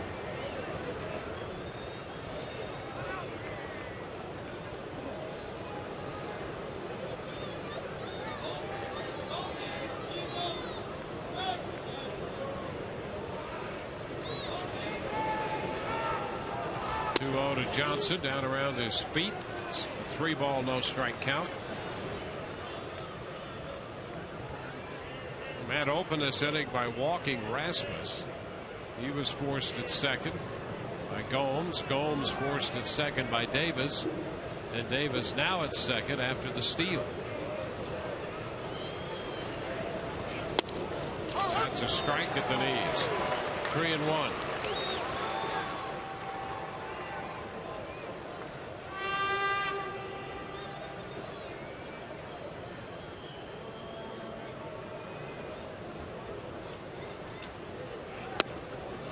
Another strike. Fastball. The count suddenly full. 3 balls, 2 strikes. Good fastballs to get back in it. This is the best of the bunch right there. Can't locate that any better. Davis heads for third, and the pitch is low and outside. Davis steals third. A walk to Kelly Johnson. So it's first and third. 2 outs with Escobar coming up, and Jim Hickey's going to make a stroll to the mound. Well, again, these misses by Matt Moore a little bit different than what we've seen. These are better misses. Not like you want to miss, but he's missing to that glove side, which tells you that he's getting good extension, and that's what you want to see out of Matt Moore. Well, last year's Rookie of the Year is off to another hot start. On Friday, June 1st, the first 10,000 fans get a Jeremy Hellickson Rookie of the Year figurine presented by the Tampa Bay Times. The Rays take on the Orioles as part of Friday Fest presented by Captain Morgan.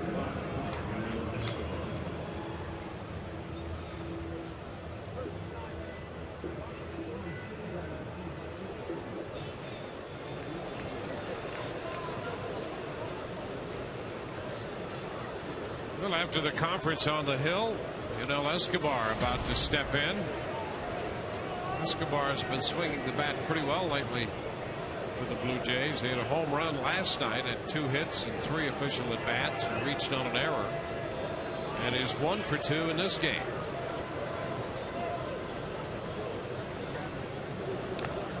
His hit in this game was that chopper, hit very well at out in front of the plate.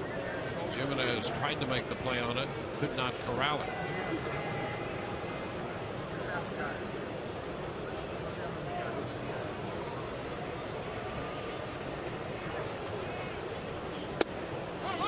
And a strike. Pitch on the outer part of the plate.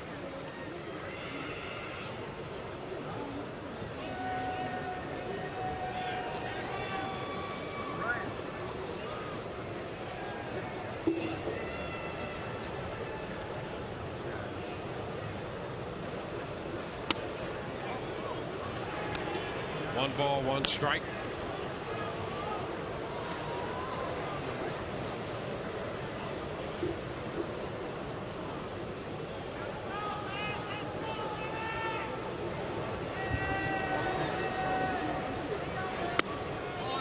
Pitch is a little bit wide there, and it's 2-1.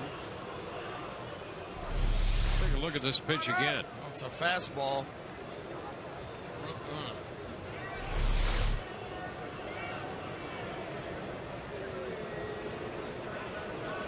2-1. And now we go to 3 balls and a strike.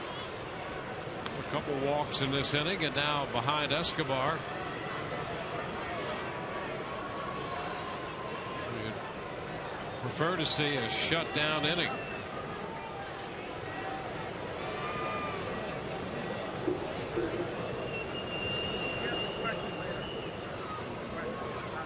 And ball 4. Well, the bases are going to be loaded, and you start to flirt with danger, Jose Bautista is going to be the next hitter. Well, and one thing that you've noticed, and granted there are runners on base, but the tempo for Matt Moore has slowed way down. A lot of time in between pitches, and then some of these pitches in the delivery, especially in that at bat to Escobar, the mechanics, the motion started to be rushed a little bit, almost like hurrying to the plate. Here's Bautista, and he bounces it foul up the right side through the coaching box. Strike one. That was a good pitch there. Jose Bautista up there with the bases loaded, a very aggressive hitter. We all know that. Matt Moore starts him off with a good changeup.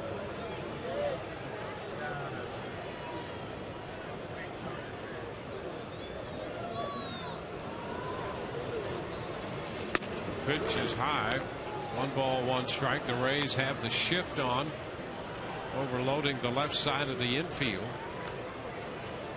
Pena playing well off the bag at first. Escobar's taking a little stroll out there off the bag as far as Pena is. Pitch is foul back. It's out of play. The count will advance to a ball and 2 strikes. Bautista singled into right on a changeup in the first. And then hit a fly ball on a fastball. Fly ball to right, caught by Zobrist. That was in the 3rd inning.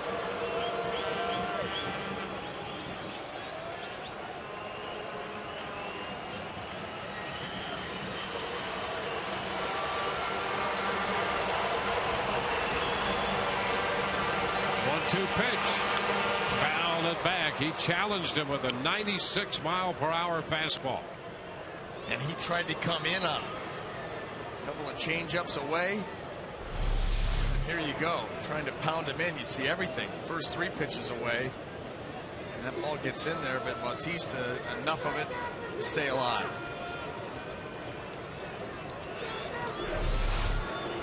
Bert Badenhop up now in the Rays bullpen. This has been a long inning for Moore. Hutchison threw 33 pitches in the 4th. This is the 30th pitch of this inning, and it's high. So the count advances to 2-2. Made only 58 pitches through 4, and now it's up to 88. And now the count is 3 balls and 2 strikes. He seemed to rush just a little bit on the last couple deliveries. He has the last couple of hitters. He has started to absolutely rush his delivery. The arm's not catching up, and all of a sudden, guess what? Command is not there. 3-2, and a line drive. It's going to be out of the reach of Johnson. Davis will score. Here comes another man in to score. Kelly Johnson goes to 3rd. So Davis and Johnson score. Kelly Johnson scored. Escobar wound up at 3rd on the base hit, driving in 2.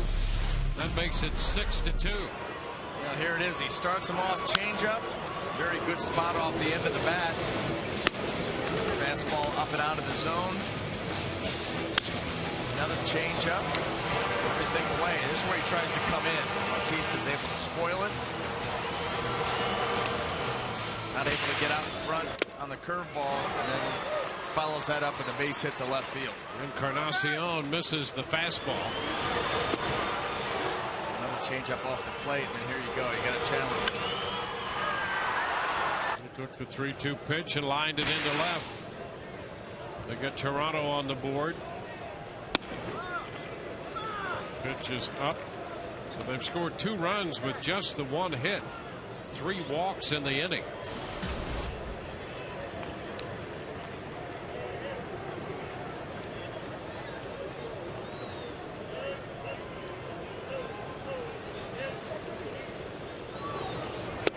Cut and a miss. Boy, that was a big swing by Encarnacion. Prime for the hard stuff. Yeah, and he just could not wait back and long enough on that changeup. Continues to exploit him with that pitch. 1-2. And that pitch close. He did not offer. He came back with a fastball off the plate. 2 balls, 2 strikes.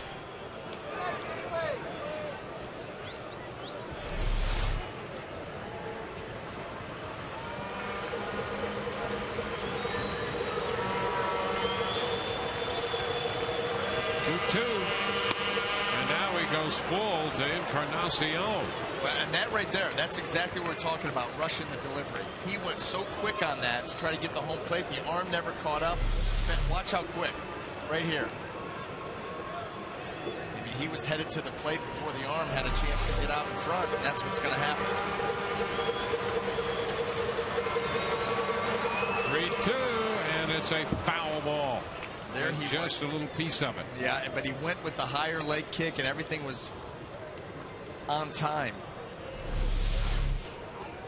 Now here you go. High leg kick, and everything looks smooth. Pitch gets to where he wants it. Encarnacion was able to foul it off.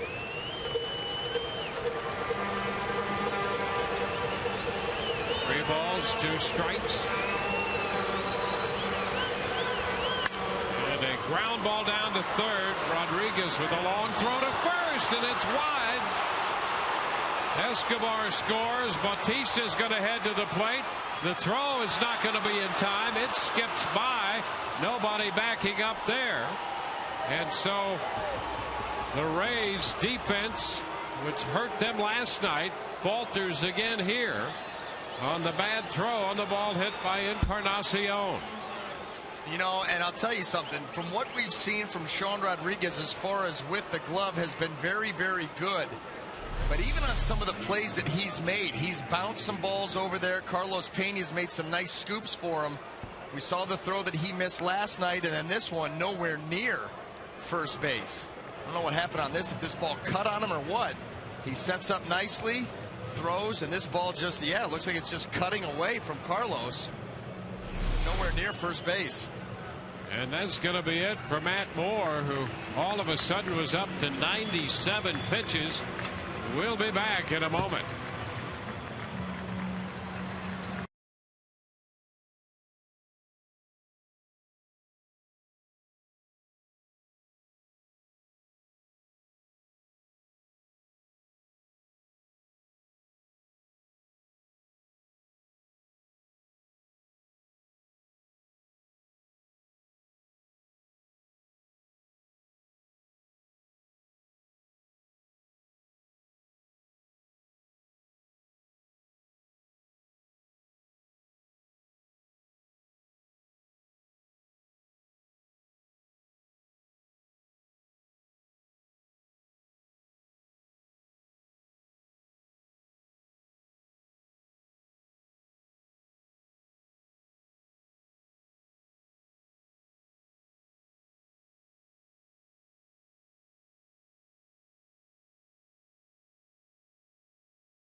Nine pitches and a combination of walks, 2 errors, one on Sean Rodriguez and one on Ben Zobrist on the throw that enabled Encarnacion to move up. He's at third, and Herc Badenhop is the new pitcher to face J.P. Arancibia. The pitch is a strike.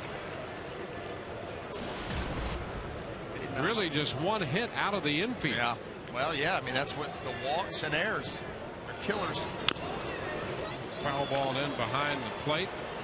0-2. I mean, what really is frustrating is Matt Moore in that inning had a runner on first with 2 outs. And the next thing you know, a couple of walks, a base hit, 2 errors, and it's 6-4. And the Blue Jays have a runner at third, and they've all of a sudden made this a game. Well, with 2 outs, he went 3-2 to Johnson, walked him, 3-1 to Escobar, walked him, then 3-2 eventually to Bautista, who got the hit to drive in 2, and then he was full up with Encarnacion. And Encarnacion hit the ball to third that started the Rays throwing it around, committing 2 errors on that play. That was a pretty good pitch there by Badenhop. Not getting the call, and there is a frustrated young man right there.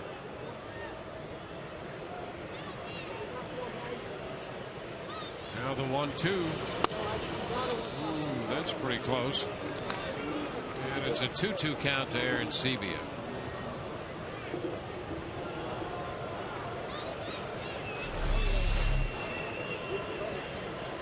Last 2, 3 and 4. Both of them right there. Tap foul. The count holds at 2 balls, 2 strikes.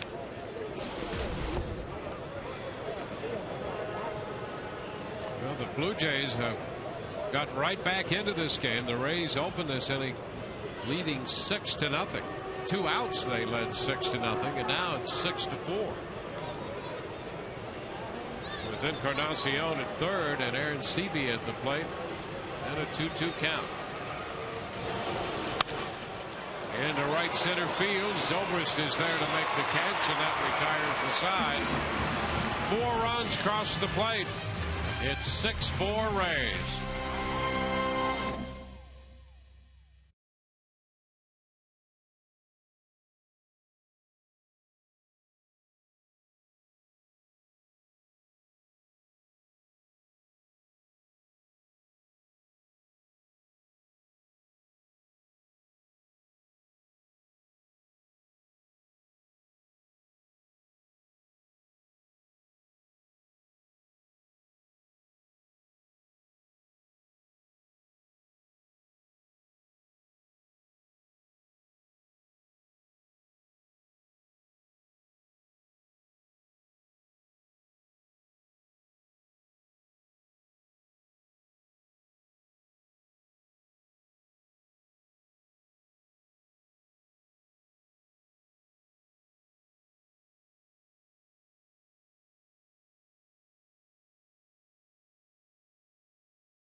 Well, tonight brought to you by Infinity.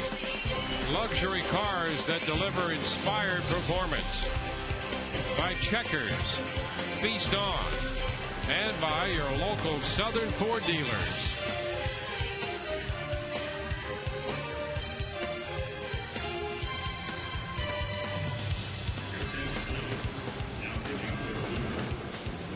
John Farrell's club suddenly right back in this game. They have just 3 hits. They had only 1 hit in the 4-run 5th. And Ben Zobrist will face Evan Crawford, the new pitcher for Toronto. And a hot shot deep but foul down the left side. Strike 1.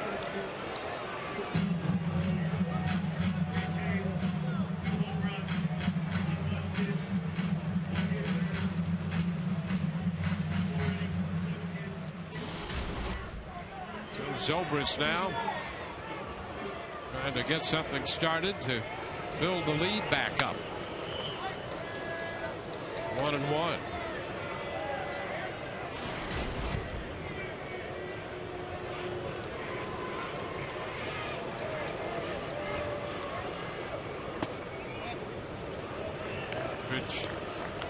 Fourth down.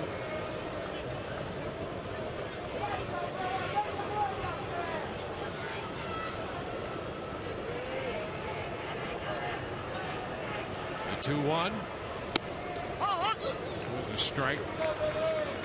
The second error in the top half of this inning was charged to Ben. It was his first error as an outfielder in 270 games in the outfield. It's his fourth error overall this year.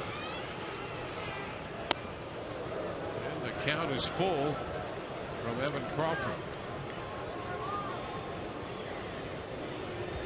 Rays have 6 runs, 7 hits, all off Hutchison in the 4 innings he worked.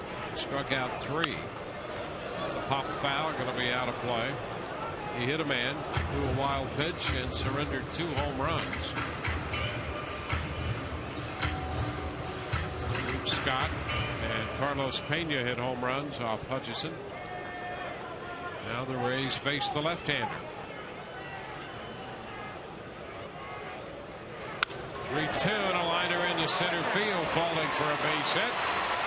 Ben Zobrist has a leadoff single.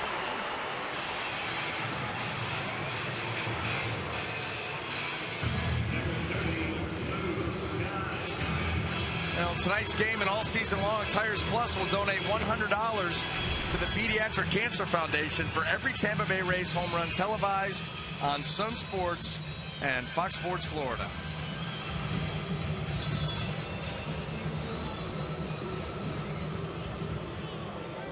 Well, here's Luke Scott now.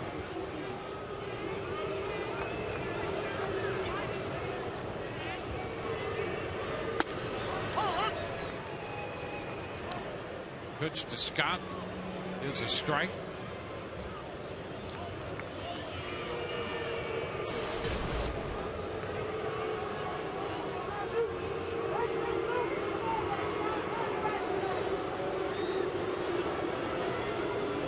Strike to count. Pitch is high. 1-1. Andy Fletcher, the first base umpire, has returned.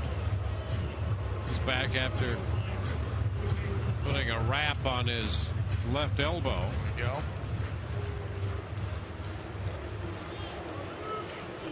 Gonna tough it out.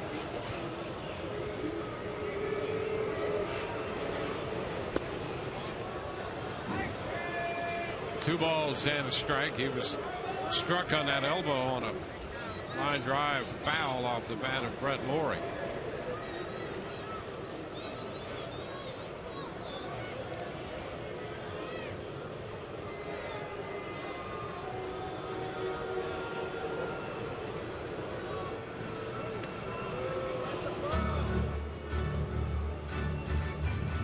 Six runs, 8 hits, 2 errors.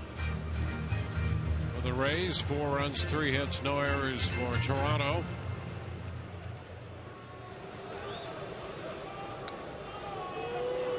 The Rays saw Crawford up in Toronto in that 2-game set. A soft toss over to first. I'm not even sure that qualifies as a courtesy toss. A changeup over to first.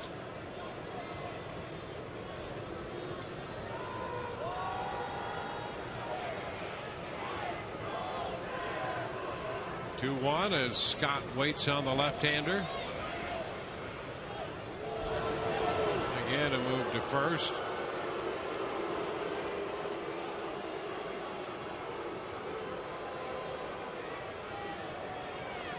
Crawford in relief of Hutchison.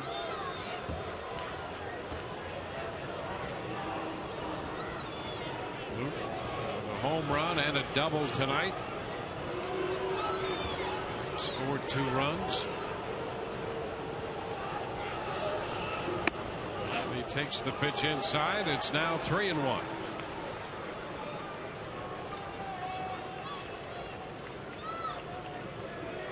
Bottom of the 4th turned out to be a prolonged inning. The top of the 5th, a very long inning. And Crawford went 3-2 to Zobrist before surrendering a base hit. Now he's behind Luke Scott 3-1.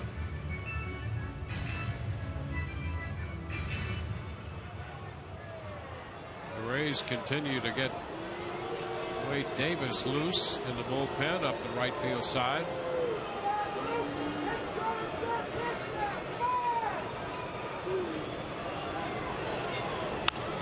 The pitch popped up. There's Sebia after it, and he's got it. And with the first out in the bottom of the fifth.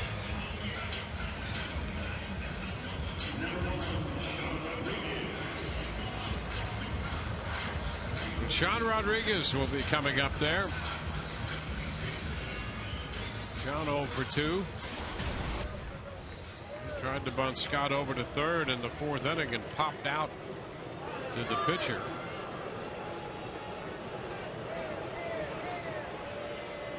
And a fly ball to left his first time up.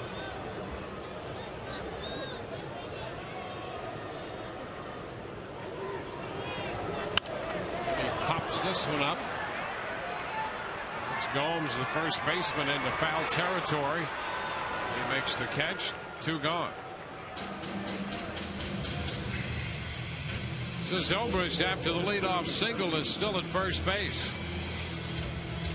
And Drew Sutton, who got into the offensive act in the fourth inning with an RBI double and eventually a run scored.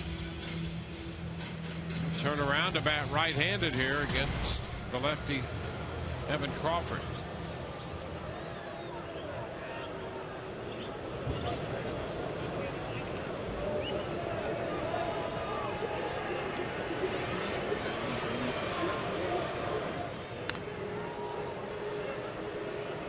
Silver's back in.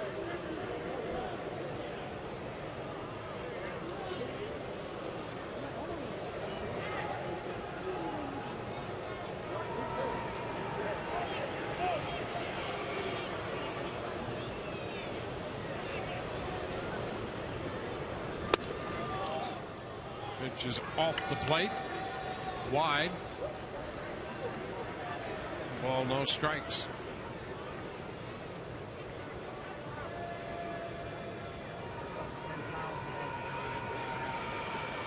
This game had a very quick pace through the early stages, but it has slowed immensely. There's a base hit off a fastball. Zobrist advances to second, and Drew Hudson collects his second hit. He's looked good tonight at the plate. Well, yeah, left side, right side. Going to stay right on this ball. Ball's down in the zone, but you see the head right down on the ball. Boy, that's pretty. And he takes it right back up the middle.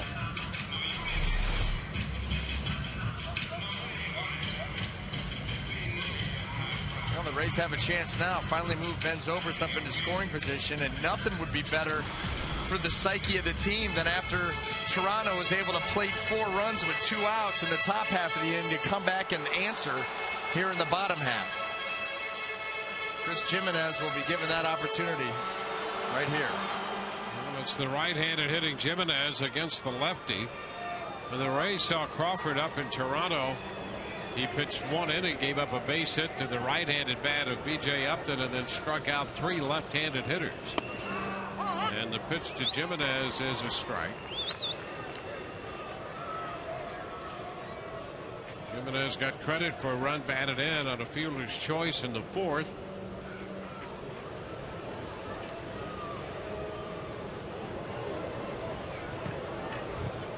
Jimenez officially 0 for 2.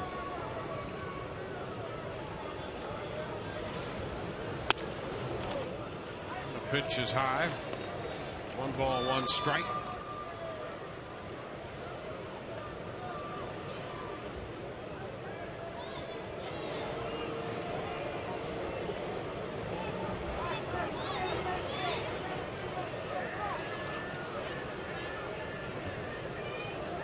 Base hits by Zobrist and Sutton in the inning.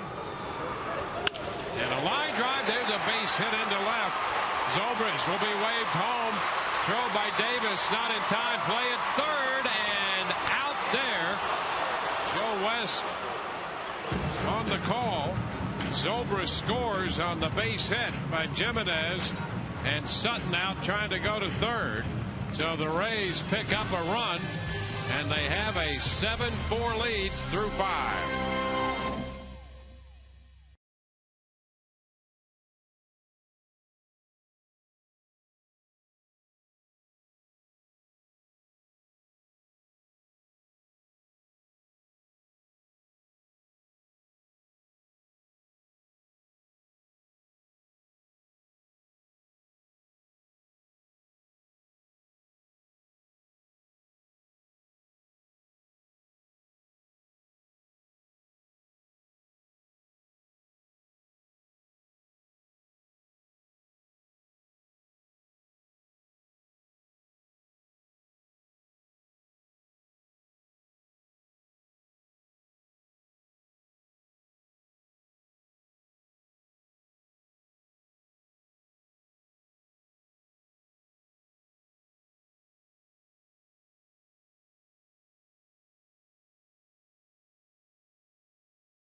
Brought to you by Land Rover. Luke Scott connected for the home run in the second inning against the starter Drew Hutchison. Rays scored 5 times in the fourth. The double by Drew Sutton chased home one. A fielder's choice ground ball scored another one. And then the big blow, a 3-run home run off the bat of Carlos Pena, 452 feet away. Toronto got a run in the 5th inning on a base hit, 2 runs on the single by Bautista, and then Encarnacion hit the ball that the Rays threw around the yard for 2 errors, counting for the other 2 runs, and then Jimenez gets credit for an RBI single, scoring Zobrist in the 5th. So the Rays lead 7-4 as Wade Davis comes on. Brett Lawrie lifts a fly ball into right. Zobrist is there to catch it. So 1/3 of an inning for Badenhop. He came in with a man on and left him there. Now Wade Davis makes his 14th appearance. Well, no record, but a very good ERA. Almost a strikeout an inning. Low opponent's average. Wade has done a nice job coming out of that bullpen in a variety of different scenarios. Right, you come in and keep them right here. Kobe Rasmus.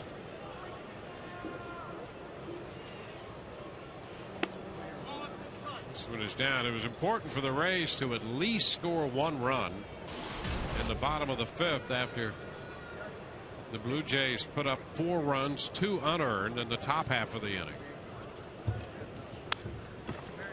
Rasmus fouls it back. It's 1-1, a fastball.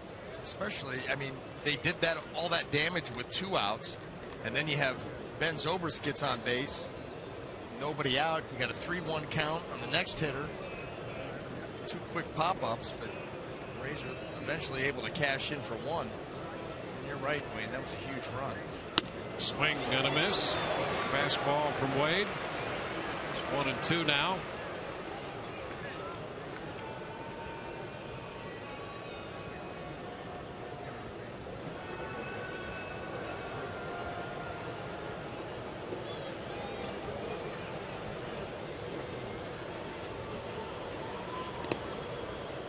Low, 2-2. Well, Rasmus walked in the 5th inning. That was the beginning of a 39-pitch inning that Matt Moore could not finish.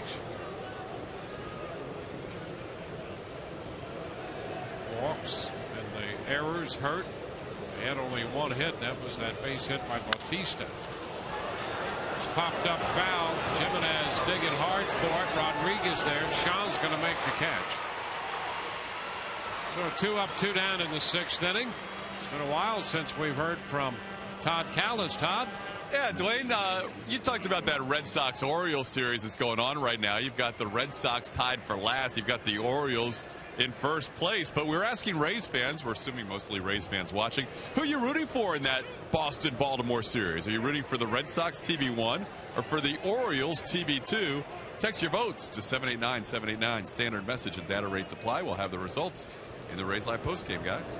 All right, well, the Orioles have surprised everybody. They're 2 games up in the East, leading the American League East. There's a long drive off the bat of Gomes, and that one is going to get out of here. He parks that one deep into the stands in left center field. A first pitch fastball, and Gomes showing some of his muscle right there makes it 7-5. Toronto comes right back with an answer. This is a little back and forth here. That ball middle in, and Gomes is able to get the head out, and that was a no doubter. You see the step, everything's in sync. The high finish, that ball was hit very, very hard. His 2nd home run in the big leagues. Now Eric Thames hits for Davis and fouls the first pitch, a fastball, strike 1.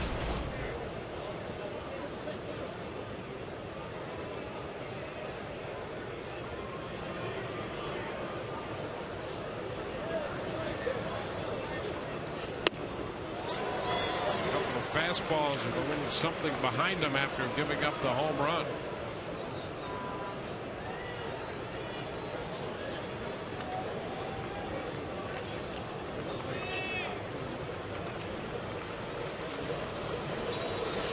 And a swing and a miss. 3 straight fastballs. Thames is out of there. We go to the bottom of the 6th. 7-5 Rays.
It's not just a good time, it's Miller time.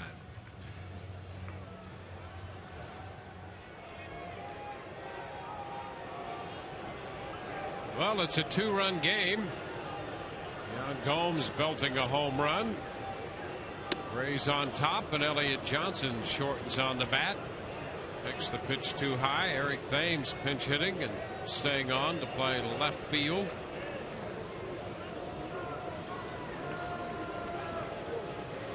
Ground ball, that's going to be fair up the left field line. Extra base is coming for Elliott Johnson, who's in at second with a double. That's his 3rd straight hit tonight. 3 for 3 for Elliott. Elliott Johnson giving this Rays offense a boost from the 9-hole. Getting it started off here after the home run by the Blue Jays in the top of the inning. Rays look to answer. This is a great start.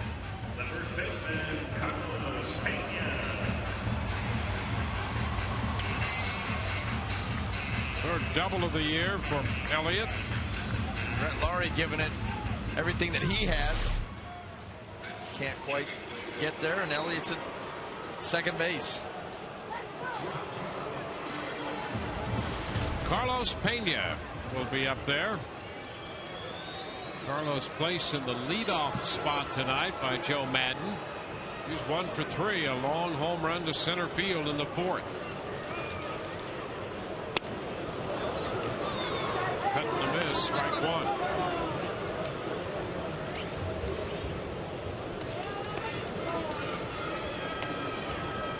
Carlos with 6 home runs on the year. 21 runs batted in.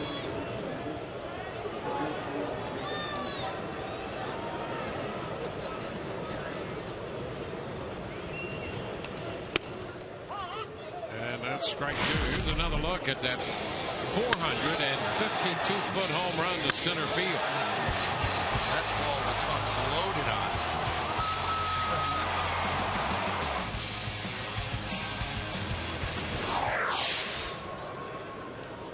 Well, Joe Madden wanted to give him a little different perspective and let him lead off. It's a different perspective where that baseball went. I'll tell you. This is down and away. 1 ball, 2 strikes. Pena embraced leading off. Was happy to see his name up there in the #1 spot in the order for the first time in his career. Luis Perez down in the bullpen.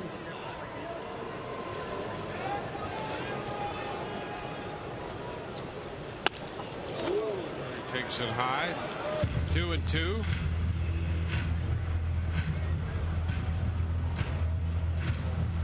Rays in double figures tonight with 11 hits, 7 runs, and 11 hits.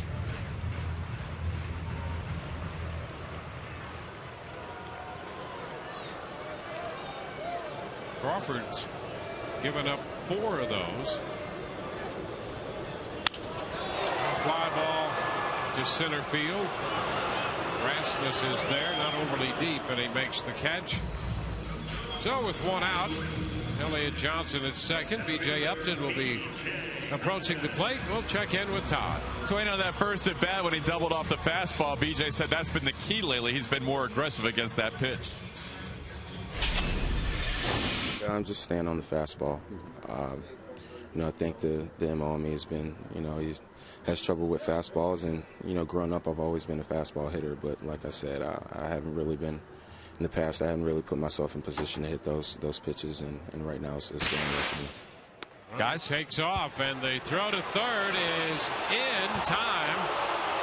Elliott Johnson trying to steal third, and Aaron Sebia's throw to Laurie is in time. The Rays lose that base runner.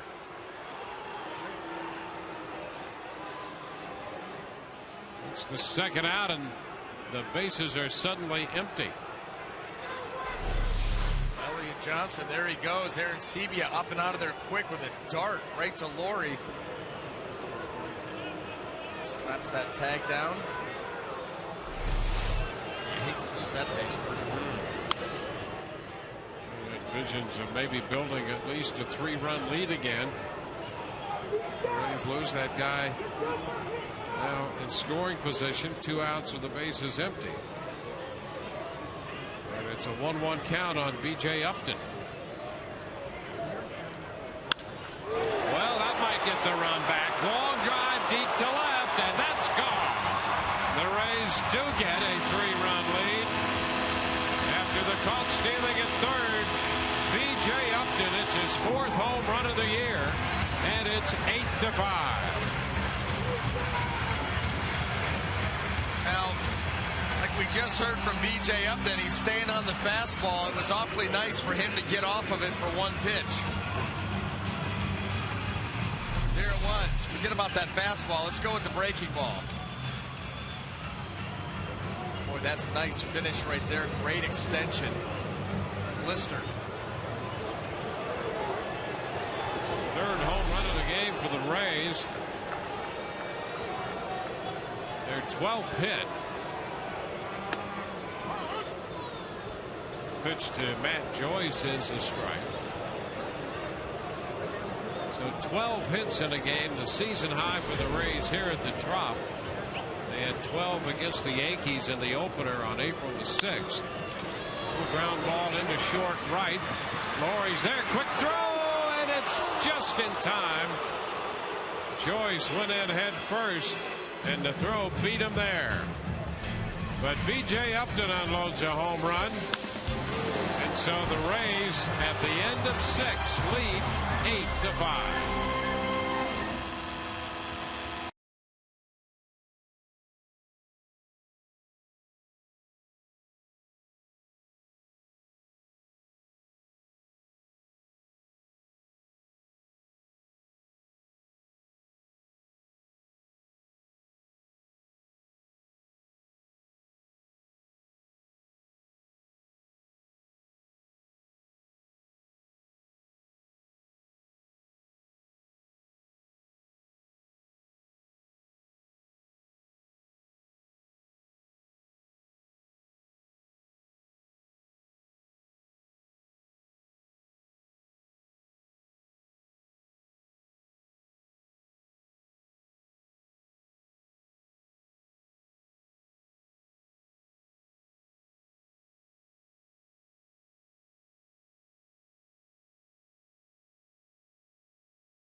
B.J. Upton has increased the Rays lead to 8-5.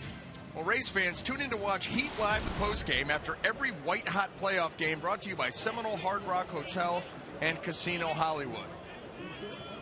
Got an update for you, D-Wayne. Yes. Game 5 of the Eastern Conference semifinals. Yep. Pacers Heat lead it at the half, 49-40. There you go. We'll keep you advised. That's right.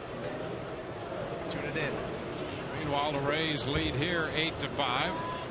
Wade Davis out there on the hill, and he pours in a strike to Kelly Johnson. Great touch for a home run by Yan Gomes in the 6th, and he finished off that inning by striking out Eric Thames. 1-1 to count now to Johnson.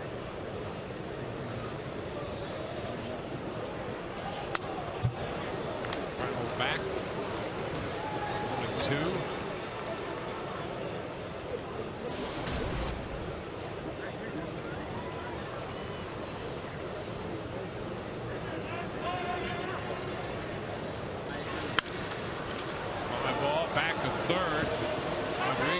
Out there into foul territory, and he got it. Sean Rodriguez down as he approached the bullpen mound, made the catch. Nice play. And not an easy angle. Got to run a long way too.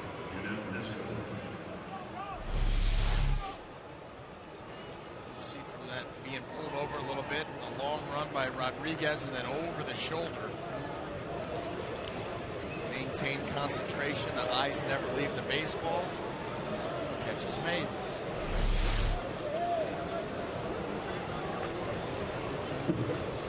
Janelle Escobar. He has singled and walked and scored a run. Officially 1 of 2. Pitch is low. Ball, no strikes. The Rays battling their way through to an 8-run night. 2-0. Committed 2 more errors tonight. Well, they could be on a pace to double their error total of a year ago. Hard to think that they could come close to that. High pop up the right side, foul ball, and Pena is down there to make a nice catch.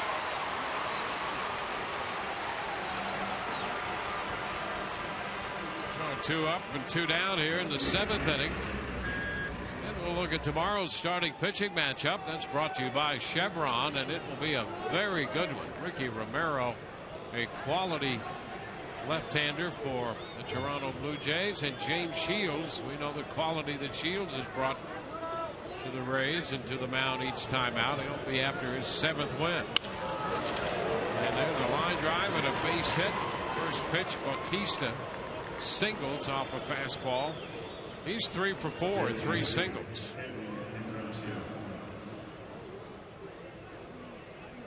Second hit given up by Wade. Wade out there for the first time since the 17th against the Red Sox. When he pitched the final inning in 2/3 of what turned out to be a 5-3 Boston win, and that game started by Matt Moore. Matt made 106 pitches in 6 innings in that game, and in 4 2/3 tonight made 97. 39 of those coming in the 5th inning when he got 2 outs. Big cut and a miss by Encarnacion. Boy, he was swinging for the downs at that fastball.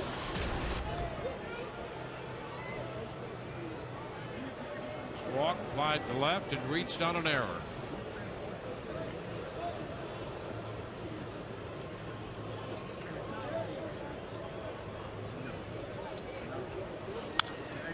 It's fouled right back over the screen. Our Toyota trend, you can see Matt in the first 4 innings tonight. Things pretty much under control with just 58 pitches, but it got away from him in the 5th to get 2 outs, 39 pitches.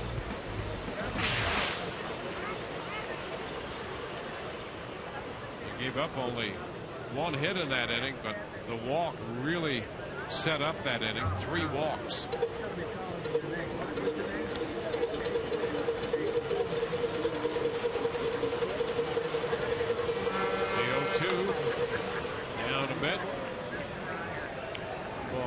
strikes. The Rays get the lefty up. There's Jake McGee busy in the bullpen.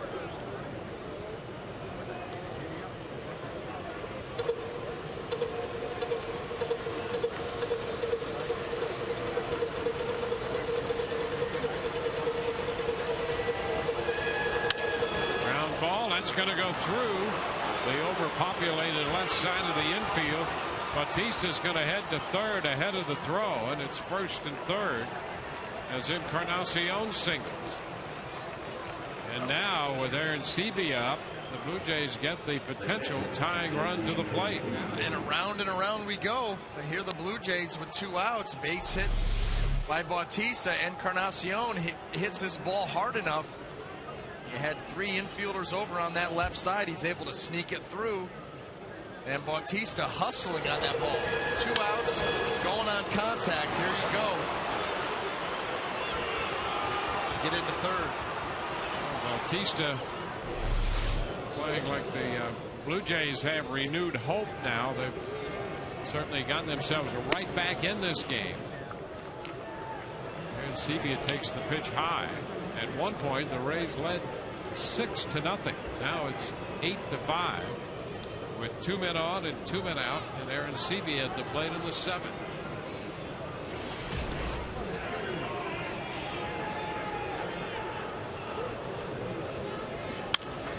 Pop foul, right side carrying into the stands, and it's 1-1.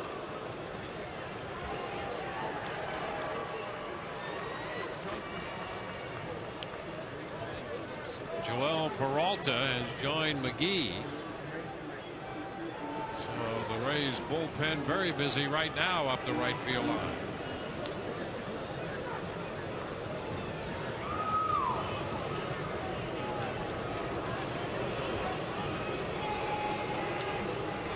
The 1-1. It's foul back. It's going to be out of play. 1-2.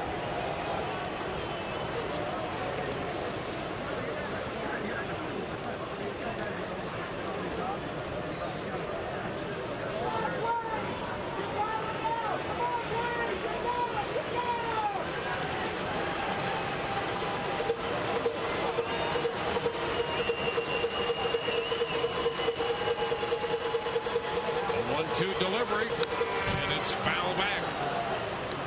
Encarnacion breaking off first on that pitch. Sebia with a big rip.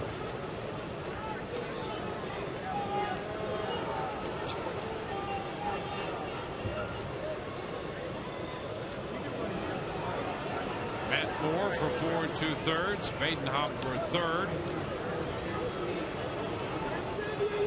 Wade Davis out there.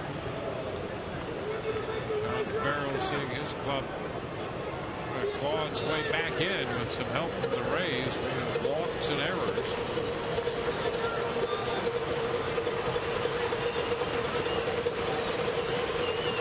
One, two, and it's skied to right. Zobrist is there, and he's got it to retire the side. A couple of men left, 7th inning stretch. Rays lead 8-5.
the Jays 8-5.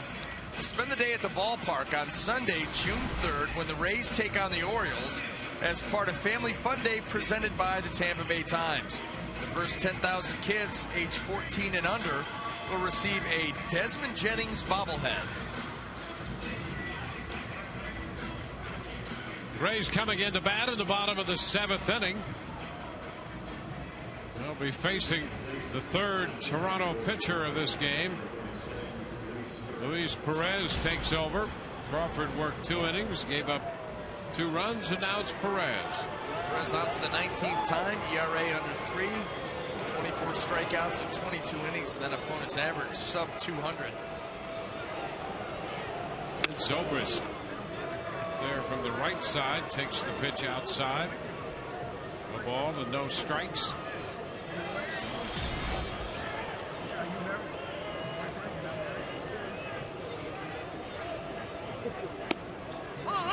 Perez throws him a strike.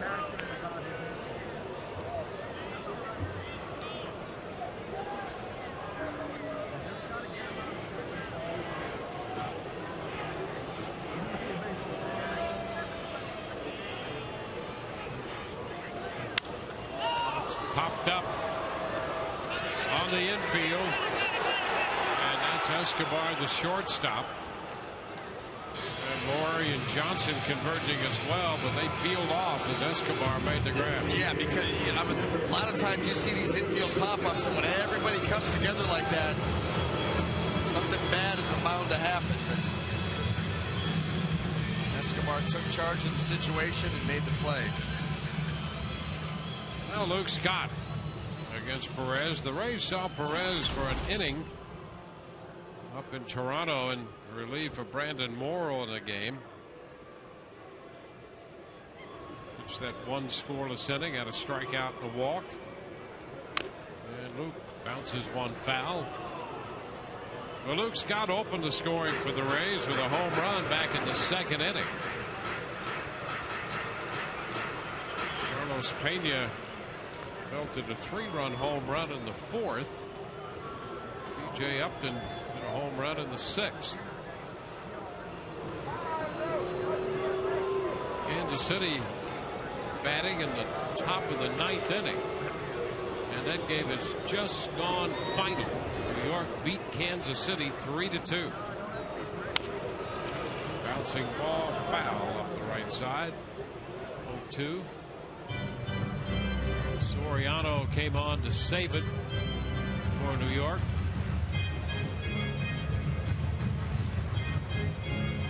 So the Yankees go a game over 500 by defeating Kansas City.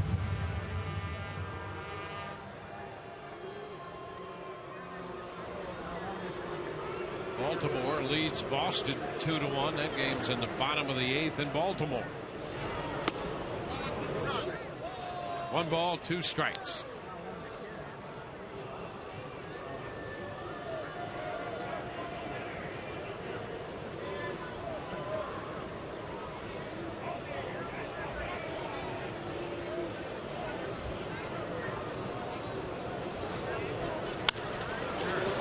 Into right field.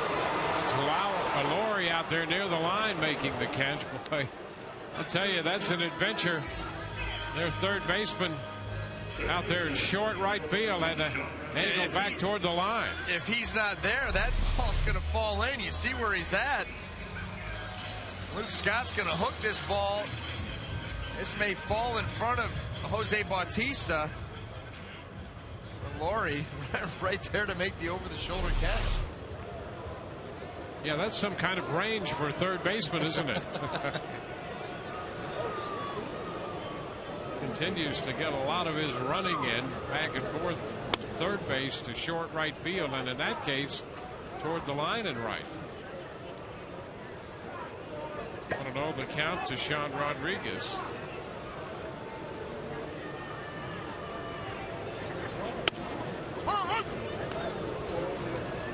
It's a strike.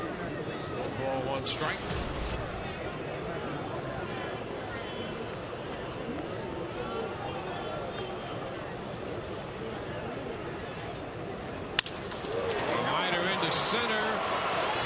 fall for a base hit. Rodriguez has his first hit tonight.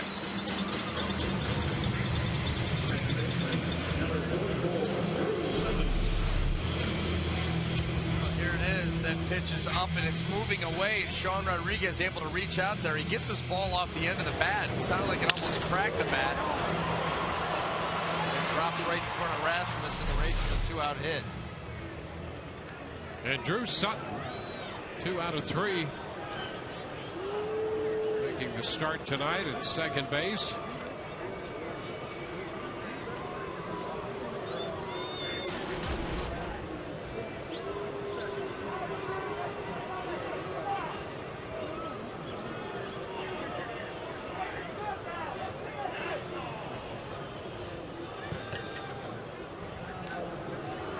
Toss over there again. I think they mean it. No. No. Those two moves and some of the moves we've seen earlier tonight. Yep. No. Just checking in. Yeah, that's just a waste of everybody's time. A high fly ball to center. Rasmus is there waiting for it. Sutton's the third out. We're through 7, and the Rays lead 8-5.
The Rays lead 8-5. At one point it was 6-0. They've hit 3 home runs tonight. Scott, Pena, and Upton.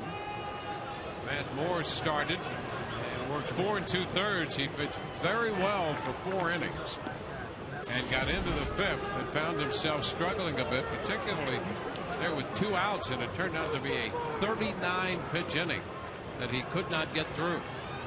And now Joel Peralta is pitcher number 4 for the Rays. He's facing Brett Lawrie. The pitch is a strike. So there's Peralta's look yesterday. And the Rays would hope that they could see Fernando Rodney on to work tonight. Whether he has the gladiator look is another matter. Whatever works. Just a little tilt to the cap.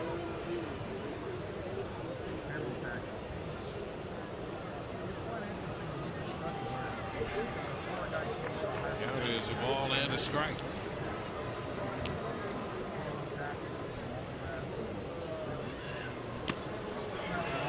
Did he go? Did he appeal? Yes, he did. Andy Fletcher down there at first base, who left for a couple of innings after he was struck on the left arm by a line drive hit by Brett Lawrie, and he said, yep, Lawrie went around, and he's right, he did.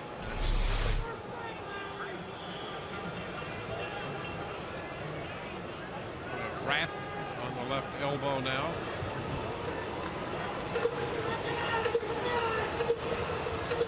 One and two.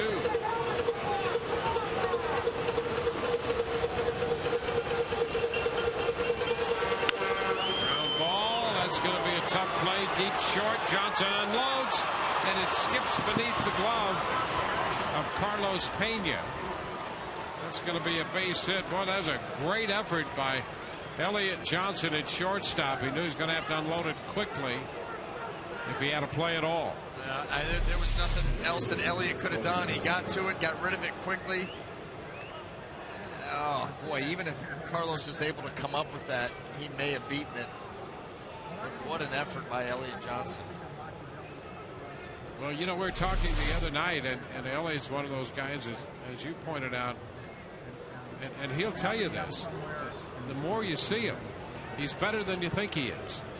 And he made a heck of an effort right there. He's made some great plays.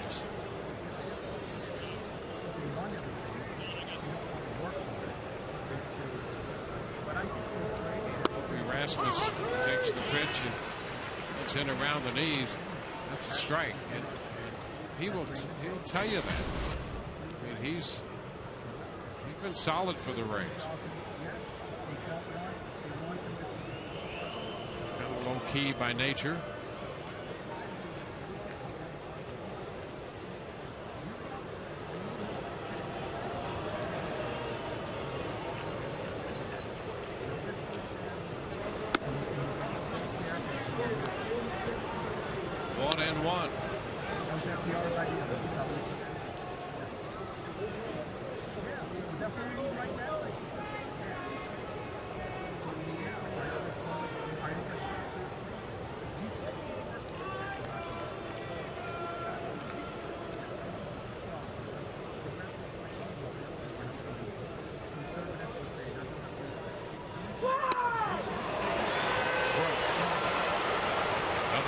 Two strikes. Peralta comes there with the split.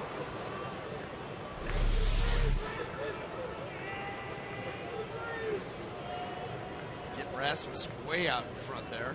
Yeah, even when that split doesn't bite down, it gives you a hurry up delivery with that, and it serves as a great changeup anyway.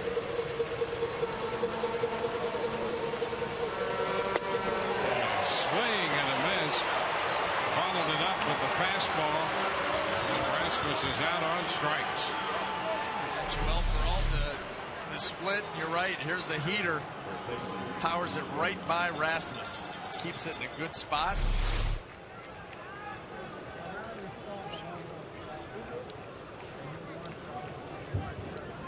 So that's the first out. Peralta so often does a great job of selling those pitches. The last two pretty good salesmen. Him and pitches, and usually the guy that you hope to see behind him, Rodney. I mean, both of them can fool you with, you know, like the slide step, this quick slide step, quick arm, and it's a split, fastball. You can never really tell what's going to be coming out of their hand. That's what makes them so effective. Runner takes off. The pitch is shot back into center. Upton's going to be there to make the catch, and now Laurie's going to have to get back to first. So John Gomes jumped on the first pitch again, and Upton tracked it down. Well, you see, BJ, he did not touch, by the way, second base, and the Rays are going to double him up. Oh, well, there you go. BJ covered a lot of ground there.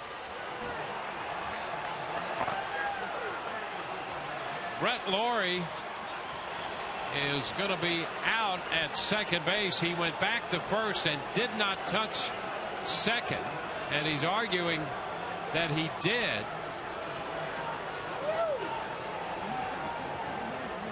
And John Farrell is out there. I had an idea when he scampered back to first that he may not have touched second base on the way back. And now you can see him sliding into second. He didn't go beyond the bag. And the Rays are going to get the final out here. The Blue Jays are going to continue to argue.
Carlos Villanueva is the new pitcher here as we go to the bottom of the 8th inning. Chris Gomez has popped out to the third baseman Brett Lawrie to start this inning. So we're one pitch in, and here's Elliott Johnson. The pitch is a strike. Blue Jays had a little discussion with the umpiring crew as to the way the top half of this inning ended, and now Villanueva becomes their fourth pitcher. Comebacker. The toss to first. Elliott Johnson is out of there. And I think the umpires made, if you want to call it a nuanced call, and BA right there. Watch the left foot right here. That little jab step, I guarantee you, that was the little movement towards third that they said that was Brett Lawrie headed towards third, which then would mean you'd have to touch second base again. He didn't, and that was the call. Ticky-tack as it may be, and I think they saw that jab step, and it's a move toward third. Yep. And that's going to be their call.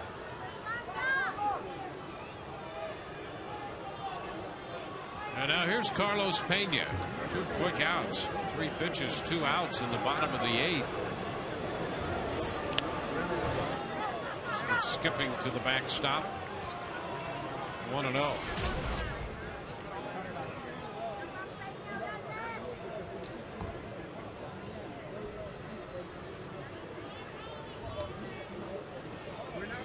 Rays with 8 runs, 13 hits tonight.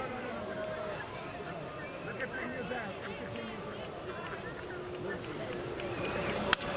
ground ball into short right. Lawrie with the backhand, and the throw to first cannot be handled by Gomes, and a hustling Pena has himself a base hit. So Carlos, in the leadoff spot tonight for the Rays, has hit a 3-run bomb to center field, 452 feet, and now he hustles this into a hit. Well, Laurie does everything that he can getting over to that ball, but he's got a long throw to make. Carlos is hustling. He's playing so deep that we've seen a couple of those ground balls become very close plays over at first base, and Pena beats that one out.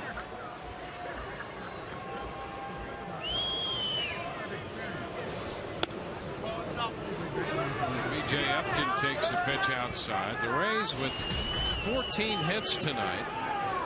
Their season's high in a single game is 16. That came on the road against the Texas Rangers at the end of April. This is a season's high at home here at the Trop, 14 hits. And a strike to B.J. B.J. with a couple hits.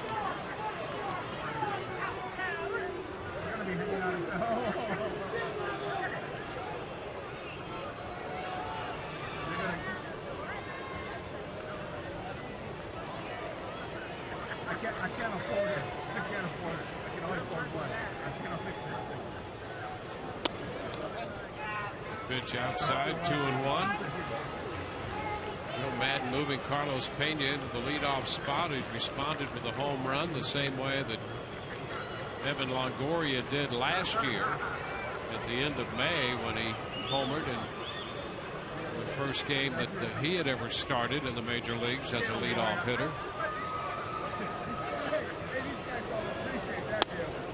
DJ backs away from ball 3. It's 3-1. So Joe Madden, there must be some method. Either he's playing great hunches or he has some great system. So often you see these moves end up paying off. I mean, Joe knows his personnel. To first, and Pena is back in.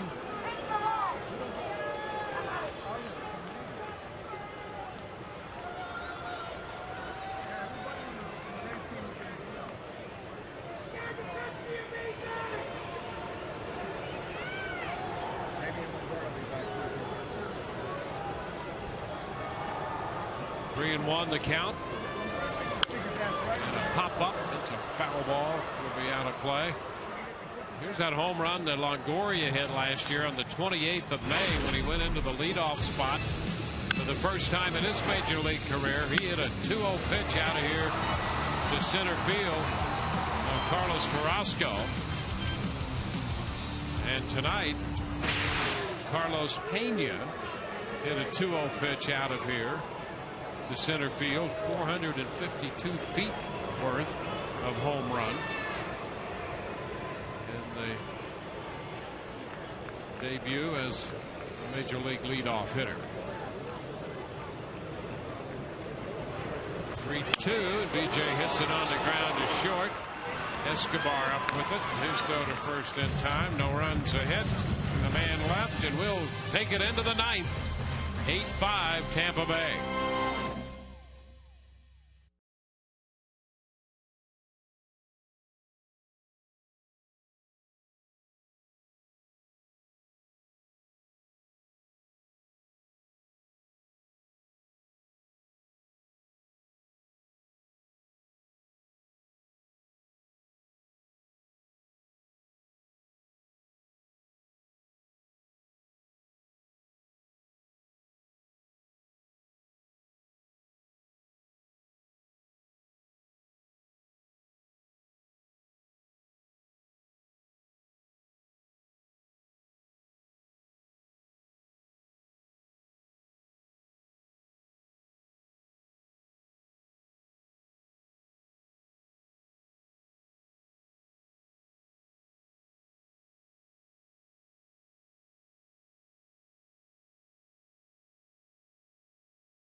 presented by authority of the Tampa Bay Rays and may not be reproduced or retransmitted in any form. And the accounts and descriptions of this game may not be disseminated without the express written consent of the Tampa Bay Rays. Well, here we are coming into the 9th inning. Rays have a 3-run lead, 8-5 over the Jays. Well, coming up on Rays Live, the postgame presented by Checkers. Todd and O, they're going to anchor the coverage from center field. Interviews will be gathered from the clubhouse. You'll be let in on Joe Madden and his press conference.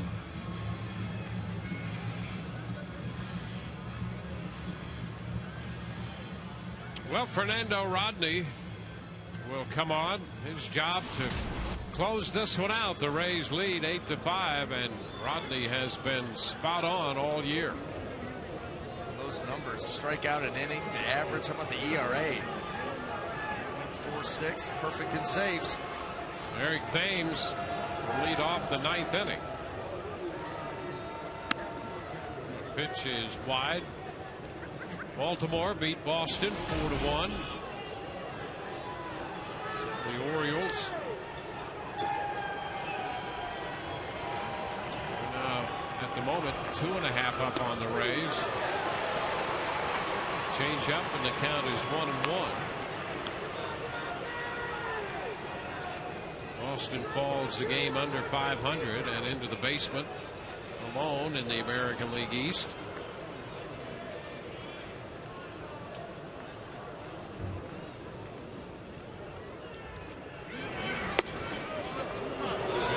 Off the plate end. 2-1.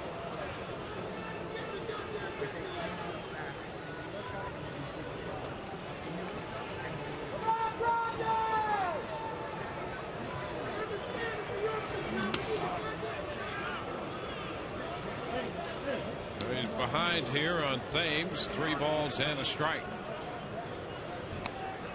Rodney closed out the game against Atlanta on Saturday, picking up his 13th save.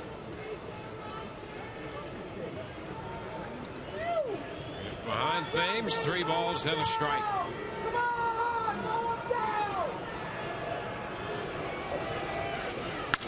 Thames sends a fly ball to center.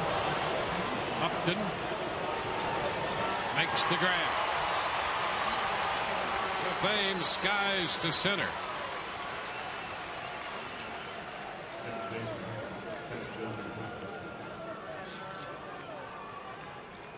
Now we'll go to the top of the order for Toronto. Kelly Johnson.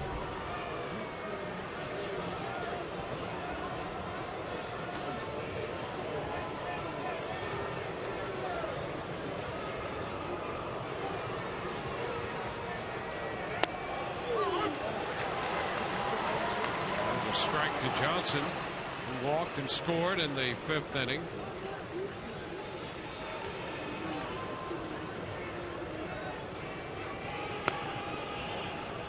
One and one.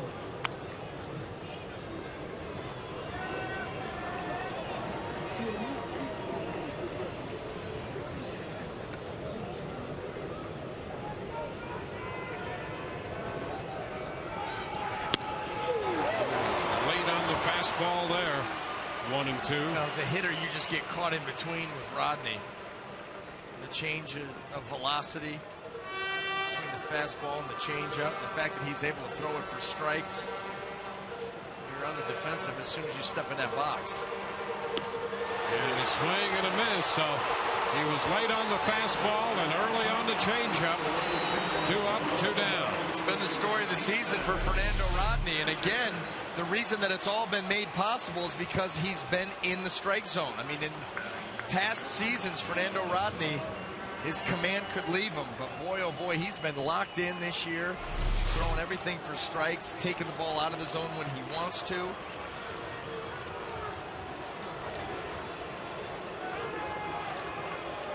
Well, 2 outs and the bases are empty in the 9th. Junel Escobar. The pitch is low, mid-90s fastball.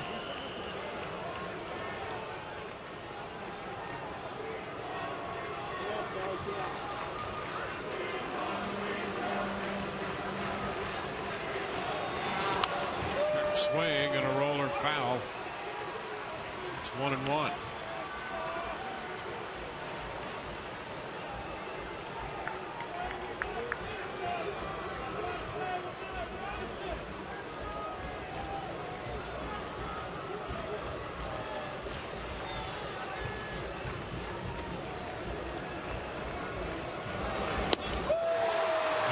Cut at the fastball, and the count is 1-2. So the Rays an out, back the pitch away. That had some nice movement on it for Rodney as well. Takes it right underneath the bat. The big swing by Escobar. The ball just disappears underneath it. Here's the 1-2. Strike three call. This game is over. Escobar called out on strikes to end it. The Rays staff will finish with 10 strikeouts, and they win this game 8-5. The Rays are 26-18. They remain 2 games back of Baltimore. Toronto drops 4 games back. New York 5.5 back, and Boston 6.5 back. As the Rays get the victory, Wade Davis will get the win. Matt Moore pitched 4 2/3. A failure to pitch 5. He does not qualify as the starting pitcher for the win. That will go to Davis. Hutchinson, the loser. He's 3-2. Rodney is 14th save, and here's that final pitch. Well, you know, Escobar did not like it, but that was right there. You see that catches plenty of white. It's at the knees. That's the ball game. And so the Rodneys, Fernando Rodney's 14th save closes this one out as the Rays defeat Toronto 8-5 here to even this series at a game apiece. Right now, let's go to the field.